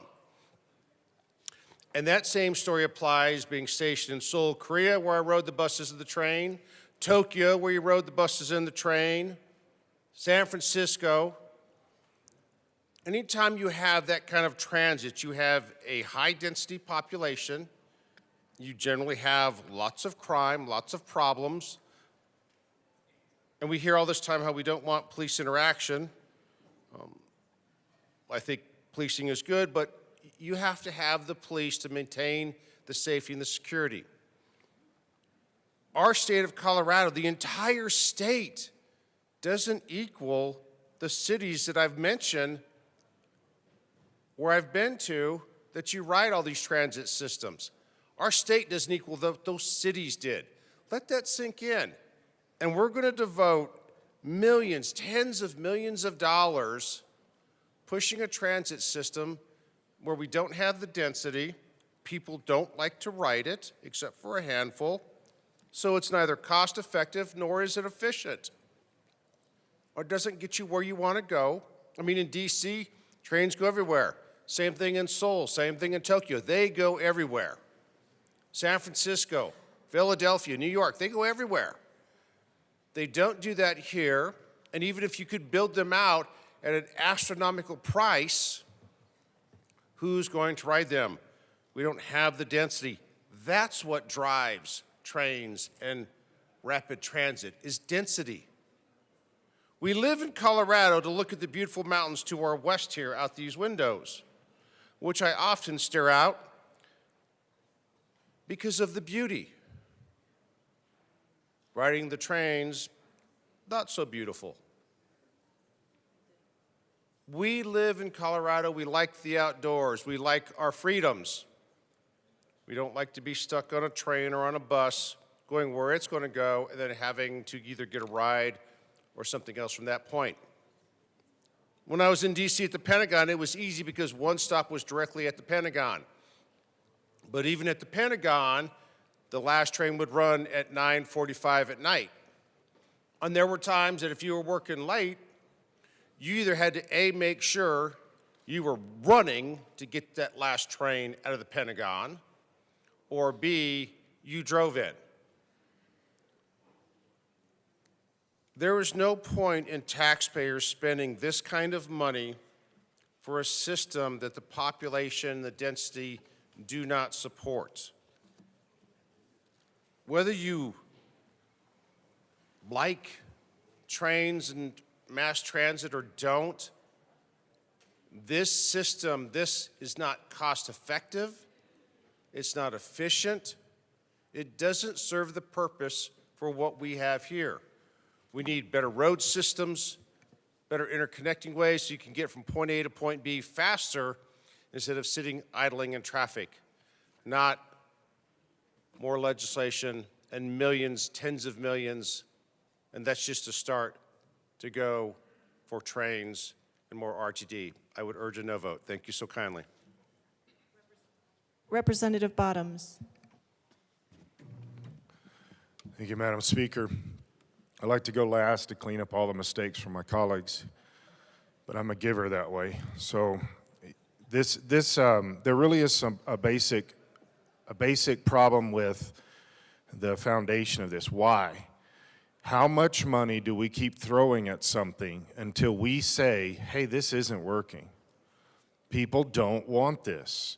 If you have to pay people to do something, then they don't want to do it. That's not good economics, because at some particular point, you're making this a pejorative thing. If this is such a good idea, it would pay for itself. That's a natural way of thinking. And we've shown many times up here through all kinds of statistics that it would actually be cheaper, more efficient, quicker if we started investing in Uber rides for people. That actually works better than mass transit. It's cheaper than mass transit, but we keep doing this. We keep doing this. Why? Because it's a forced mentality. It's a forced up-on mentality. We even heard from one of my colleagues, let's do a high-speed rail from Cheyenne to Albuquerque. That's a great idea, but that's because he added it up with cowboy math, and it's never going to work. If we keep pushing these ideas, we're shooting ourselves in the foot. I'm sorry, I did not mean to say shoot. I know that's not allowed here. So let's stop financing cash transit and start coming up with an idea that works. There is an idea that can work, but we've proven, and by the way, this does work in some places, some cities, but we've proven it's not going to work in the spread out kind of context that is Colorado. This is not going to work here. At what point, and this is a legitimate question, this isn't rhetorical, what day in the future do we pick on the calendar and say if it's not working by then, we stop throwing hundreds of millions of dollars at it? A year from now, 10 years from now, 50 years from now? When do we finally say a date and say, if it's not working by then, we stop it? The reason that that's not going to be a possibility is because that's not how government works. Government keeps pushing dead ideas that have died a long time ago into the system so that we can keep throwing more money at it. And this is another bad idea. Vote no to cash transit.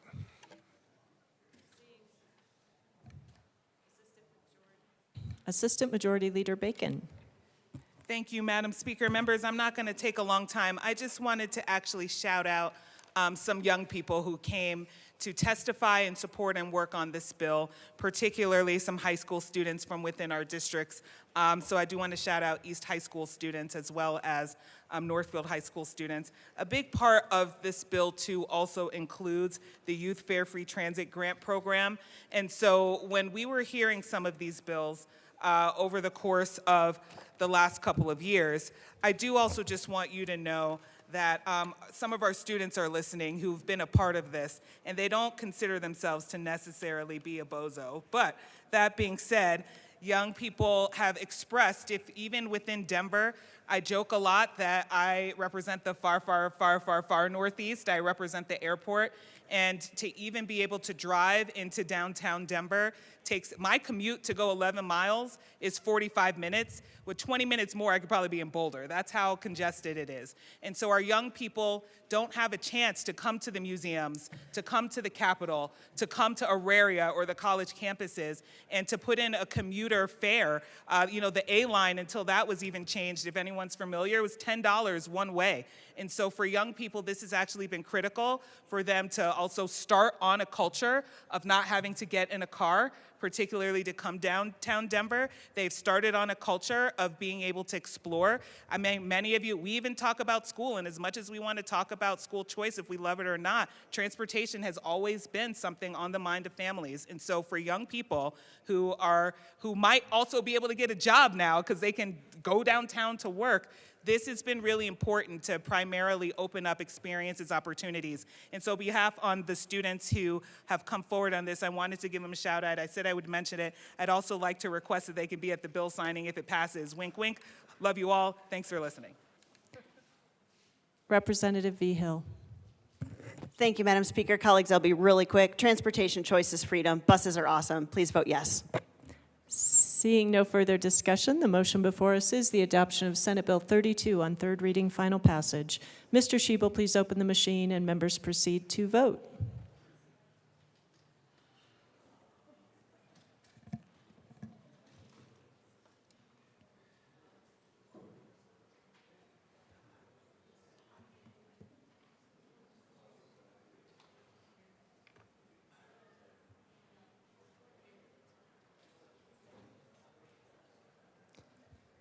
Soper. Rep. Soper is excused. Please close the machine. With 44 ayes, 17 no, and 4 excused, Senate Bill 32 is adopted. Co-sponsors.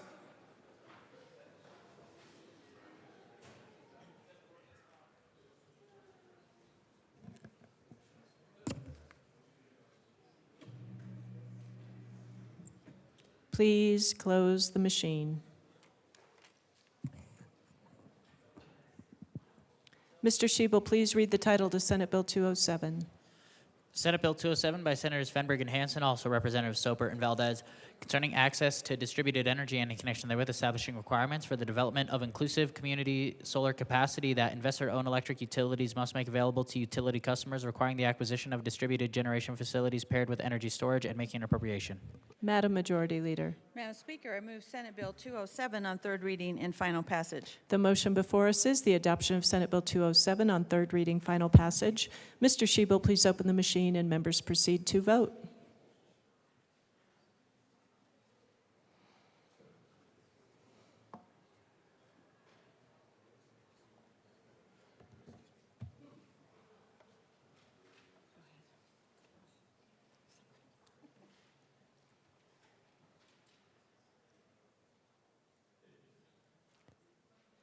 Catlin Frizzell.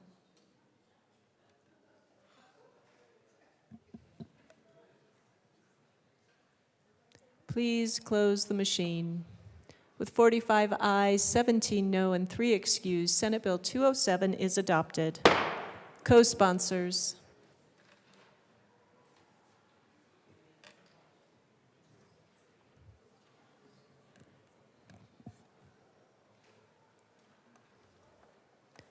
Please close the machine. Mr. Shebel, please read the title to Senate Bill 76. Senate Bill 76 by Senators Van Winkle and Gonzalez, also Representative Lindstedt, concerning measures to address efficiency in the regulation of existing marijuana licensees. Madam Majority Leader. Madam Speaker, I move Senate Bill 76 on third reading and final passage. Representative Lindstedt. Representative Ricks.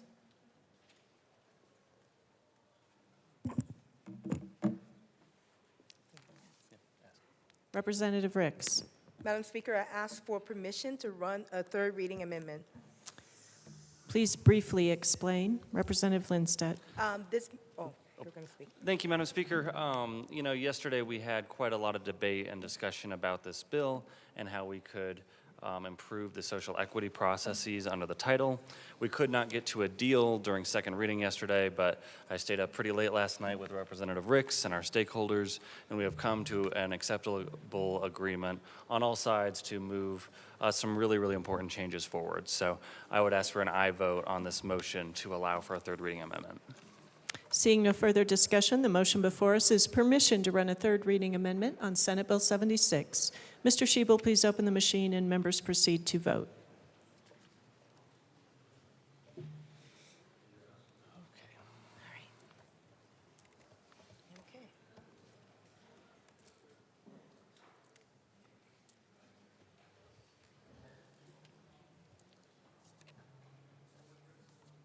Amabile, Bradfield, Frizzell, Winter.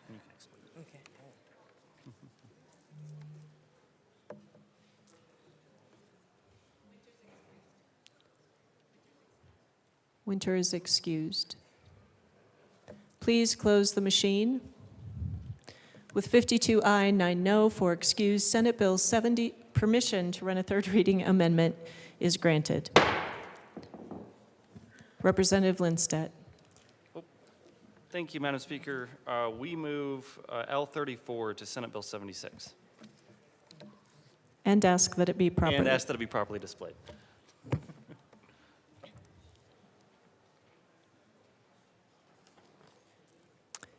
It is properly displayed. Thank you. Representative Ricks. Thank you, Madam Speaker. Members, this amendment looks at social equity. Currently, the definition of social equity in Colorado has allowed a lot of loopholes for bad actors to get access to funding that is meant for expansion of the industry for, minorities and for people who don't currently have licenses. The CBO office offers like $50,000, sometimes $25,000 grants to help small businesses get into the business. And with the current definition, it's very, very loose. And these definitions that are in this amendment have been stakeholdered for the last 2 years and has been in bills that we've attempted to run to change social equity here in Colorado.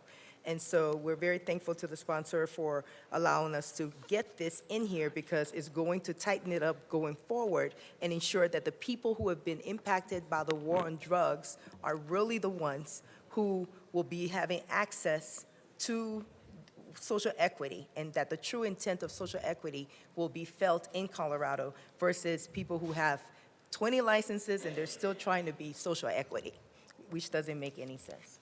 So we ask for your aye vote. Oh. Representative Lindstedt. Thank you, Madam Speaker. And I just want to briefly thank Representative Ricks and the Black Caucus for working with me on this amendment. We spent a lot of time yesterday, couldn't quite get there. We spent all night last night figuring it out, making sure it doesn't mess up the bill as was introduced in the chamber that we passed on seconds. We came to a good agreement. It was thoughtful. It's the kind of work we should be doing as legislators to move good priorities forward. I ask for an aye vote. Representative Bottoms. I'm very confused by this amendment. I'm trying to read it and trying to figure out where social equity fits into marijuana. Can one of you guys explain to me exactly how equity socially has to do with smoking pot? Absolutely, and thank you for that question. Representative Ricks. Thank you, Madam Chair. Thank you for that question, Rep. Bottoms. Social equity, when we say social equity, what we're doing is we're looking at the industry. As you know, the war on drugs from the 70s, when President Richard Nixon declared a war on drugs, heavily impacted communities of colors, people who lived in low-income communities, and those people have been impacted for generations because they were incarcerated, they were jailed. And currently, cannabis or marijuana, which is now legal, people are making millions of dollars. So the intent of social equity is to include people who have been historically impacted by war on drugs, by their families being locked up, by living in ghettos where the drugs were sold, to ensure that they also are getting a piece of the money that is coming in this industry. So that's what social equity has to do with. It intends to create some type of equity and to include people who have been discriminated against and not allowed to get into the marketplace because of money, because of income, because of so many different issues. Representative Bottoms, this is your second time to speak. Thank you, Madam Speaker. First time we ever heard the term war on drugs wasn't from Nixon, it was from Reagan's wife, Nancy Reagan. And if it's a war on drugs and it affects a community, wouldn't that be because there's drugs in that community? Seeing no further discussion, the motion before us is the adoption of L034 to Senate Bill 76. Mr. Schiebel, please open the machine and members proceed to vote.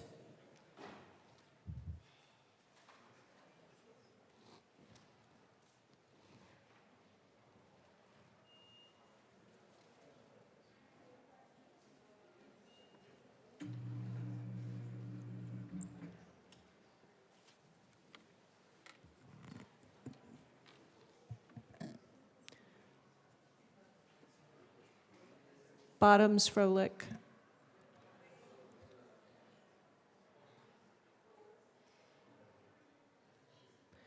Representative Froelich is excused. Please close the machine. With 46 aye, 14 no, and 5 excused, Amendment L034 is adopted. Madam Majority Leader. Madam Speaker, I move for the passage of Senate Bill 76 as amended. The motion before us is the passage of Senate Bill 76 as amended on third reading. Mr. Schiebel, please open the machine. Representative Weinberg. Thank you, Madam Speaker. Sorry, the amendment took me by surprise.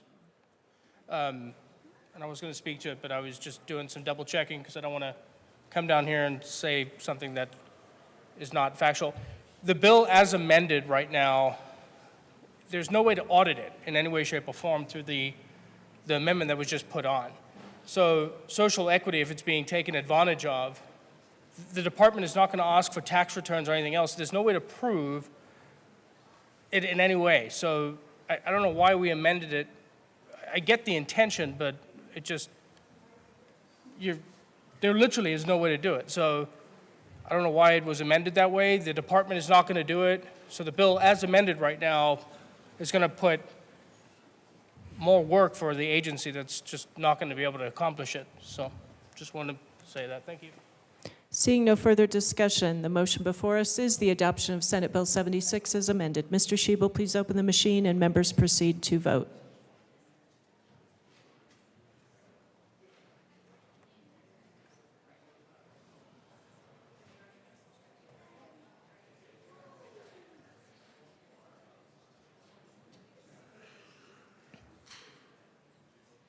Please close the machine. With 45 ayes, 16 no, and 4 excused, Senate Bill 76 as amended is adopted. Co-sponsors.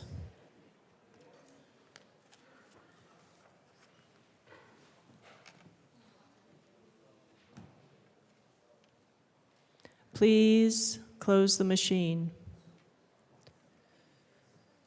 Mr. Shebel, please read the title to Senate Bill 167. Senate Bill 167 by Senators Janal and Smallwood, also Representative McCormick, concerning portable requirements for direct care healthcare workers in assisted living residences and in connection therewith making appropriation. Madam Majority Leader. Madam Speaker, I move Senate Bill 167 on third reading and final passage. The motion before us is the adoption of Senate Bill 167 on third reading, final passage. Mr. Shebel, please open the machine and members proceed to vote.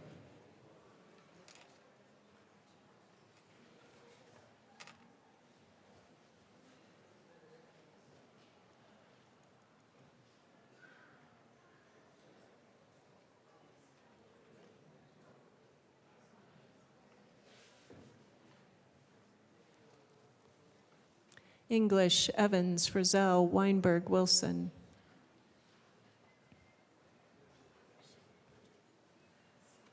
Please close the machine. One moment. Please close the machine. With 58 aye, 4 no, 3 excused, Senate Bill 167 is adopted. Co-sponsors.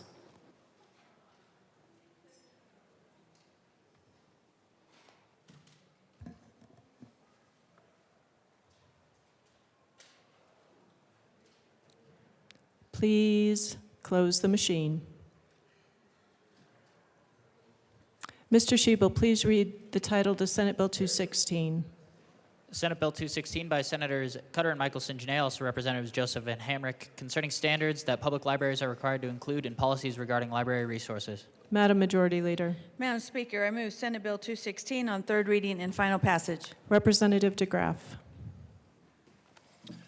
Thank you, Madam Speaker. I don't like to come up, but you only get this chance to speak on really bad legislation every two to 3 minutes around here, so I thought I'd do this again. All right. Representative DeGraff, I am going to invite you to be as respectful as you can. Focus on the policy and not the people as you proceed. Thank you, Madam Speaker. All right. I'm confident in the good intentions of the sponsors towards prevention of censorship, but I am afraid that this bill has consequences which you might not be aware. Currently, our Colorado Revised Statute speaks of the protection of the morality of our children, specifically Colorado Revised Statute 18-7-502. In his book on brain plasticity, Dr. Deutsch notes that pornography seems at first to be purely instinctual matter. Sexual explicit pictures trigger instinctual responses which are in the product of millions of years of evolution. This is what pornographers would have us believe, for they claim that they are battling sexual repression, taboo, and fear, and their goal is to liberate the natural pent-up sexual instincts. Representative DeGraff, to the bill, please. Yes, ma'am, it is, and I will get there. Because brain plasticity is competitive, the brain maps new, exciting images increased at the expense of what they had previously attracted them. Okay, in the category where history is a warning from the future, in the 1920s, Dr. J.D. Unwin wrote of the effects of sexual constraints. Increased sexual constraints, either pre or postnuptial, always lead to increased flourishing and Representative culture. DeGraff, one more time, to the content of the bill, not to a lecture on materials. Okay. Thank you. So what this bill does, inadvertently, is it violates 18-7-502. It shall be unlawful for any person to knowingly exhibit, expose, or display any in public, at newsstands, or any other business or commercial establishment, frequented by children, or where children may be invited as part of the general public, any picture, photograph, drawing, sculpture, motion picture, film, or similar visual representation or image of a person or portion of the human body which depicts sexually explicit nudity, sexual conduct, sadomasochistic abuse, and which is harmful to children, any book, pamphlet, magazine, printed matter, however, and this is where it gets to the library, however reproduced, sound recording which contains matter enumerated in paragraph A of this subsection, or explicit verbal descriptions or narrative accounts of sexual excitement, sexual conduct, sadomasochistic abuse, which taken as a whole is harmful to children. And the reason for that is because our schools are saying it's impossible to tackle the embedded behaviors of sexual harassment in schools without talking about the harmful impact pornography is handling on them, so I'll be going by this definition. The sponsor noted that there was about 136 books that were noted and that were challenged. And one of the books that is challenged is this book is gay. And so this is one of the books that is considered to be uplifting, positive, and all that, and suitable for children. So I'm just going to read from some of the passages of a book that is suitable for children, uplifting in all possible ways. Representative DeGraff, that is not part of the bill.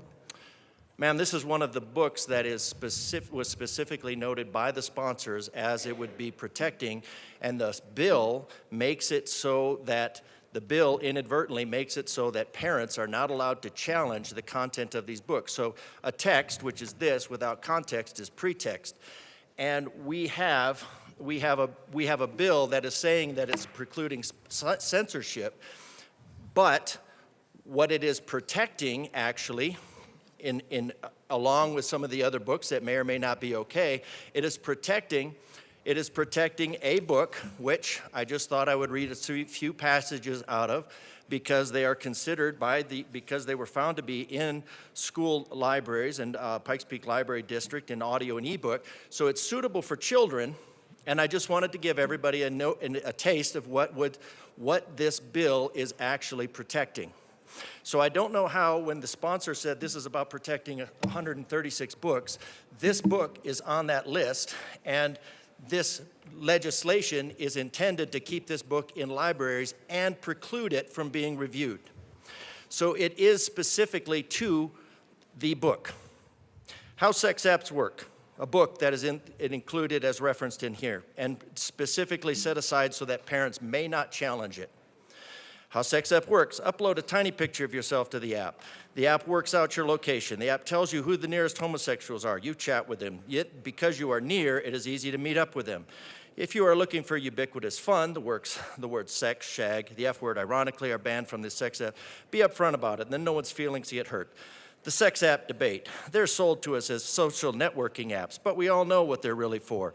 It's a bill like selling a dildo under the pretext that it's used as a draft excluder. If people want casual sex, then something like Grindr is a must. If you're that horny, then what you do is go to a sex meet a trick. Representative DeGraff, please speak to the content of the bill concerning standards for public libraries. Ma'am, this is the I standard. appreciate your cooperation. Thank you.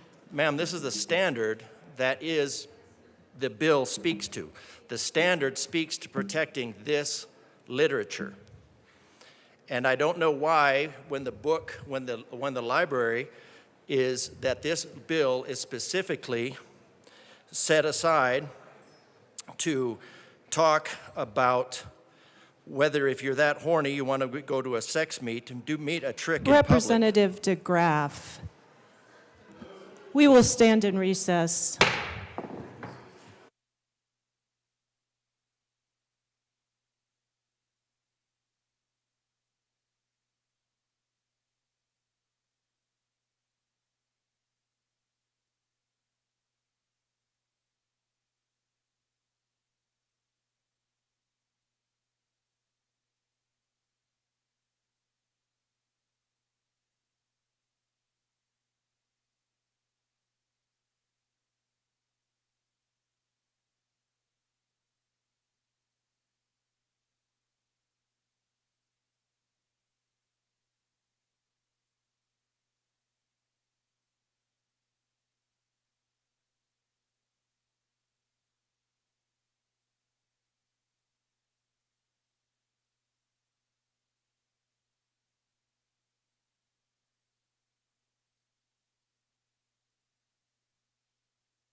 The House will come back to order. Representative DeGraff. Thank you, Madam Speaker. All right, for the parents up in the gallery, I'd just like you to know that what I read was the minor stuff. That was really quite tame because I really didn't want to read it. But I've been asked not to read it because it's considered inflammatory and unsuitable for children, and children can go to their library and check this stuff out. Here's something on the harm of porn. Here's something on camps. Here's something on title after title after title. And there's about 136 of them. And I was told that I can't read this because there are children in the gallery, children that can go to a public library or their school library and they can check this stuff out. I took copies of these out of a book that I borrowed from somebody that then said, hey, I need to get those back to the library because they have to go back in circulation. That was the mild stuff. That was the mild stuff. That has a deleterious effect on the growing minds of children because of the brain plasticity. That is being protected in this bill. Now, it doesn't really matter if I will give the sponsor all the leeway and say that was not intended, but when you looked at this yesterday, I asked for the sentence to be taken out that said that reconsiders library resources. And when I said I wanted to take that sentence out, the lawyer said, well, that would make it mandatory. Because what this is it makes it completely voluntary. It makes it completely voluntary for a library to just go, you know what? We don't have a policy. Therefore, legally, we cannot review the material. And not only will we not review the material, but we're going to tell everybody who asked. So no, I'm not really happy about this right now. This body is set. The role of government is to secure the rights of the individuals. And the people that we need to protect most from this grooming is children. Representative DeGraff. Ma'am, the definition is... I will ask you to leave the well. Thank you.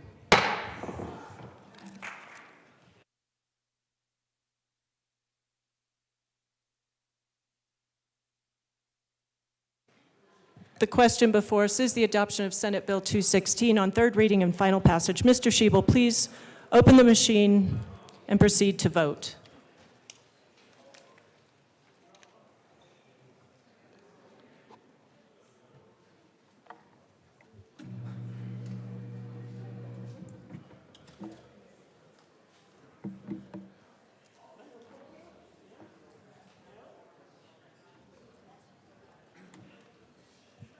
Bacon, Catlin, Clifford, Holtorf, Marshall, Winter.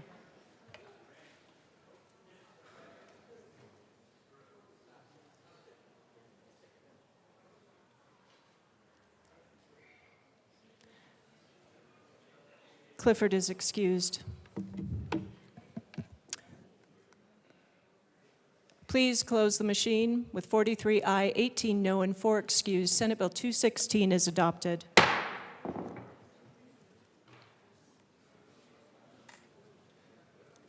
Co-sponsors.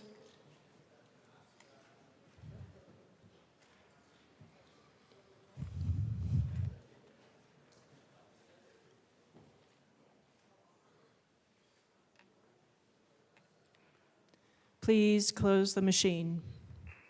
Mr. Schiebel, please read the title to Senate Bill 141. Senate Bill 141 by Senators Van Winkle and Michelson Janae, also Representatives Bradfield and Rutanel, concerning out-of-state healthcare workers providing healthcare services through telehealth to patients located in Colorado. Madam Majority Leader. Madam Speaker, I move Senate Bill 141 on third reading and final passage. The motion before us is the adoption of Senate Bill 141 on third reading, final passage. Mr. Schiebel, please open the machine and members proceed to vote.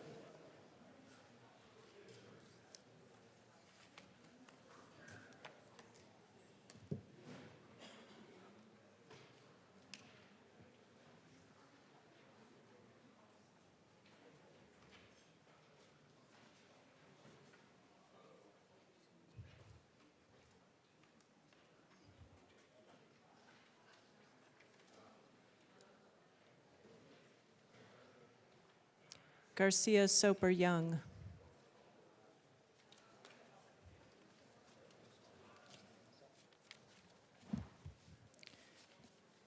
Please close the machine. Oh, Clifford. That'll be a $10 fine.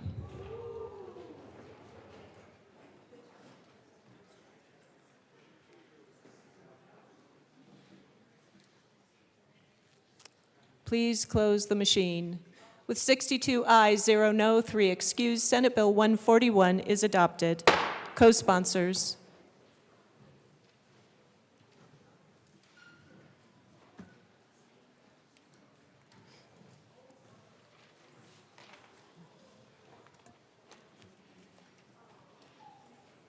Mr. Shebel, introduction of bills. Senate Bill 109 by Senators Hendrickson and Pelton B. Also Representatives Hartsock and Ortiz concerning the continuation of the Colorado Veterans Service to Career Program. Senate Bill 109 is assigned to the Committee on State, Civic, Military, and Veterans Affairs. Senate Bill 233 by Senators Hansen and Kirkmeyer, also Representatives Degree, Kennedy, and Frizzell concerning property tax and in connection therewith making appropriation. Senate Bill 233 is assigned to the Committee on Appropriations. Madam Majority Leader. Madam Speaker, I move that the House stand in recess until later today. I believe we need announcements first. Representative Woodrow.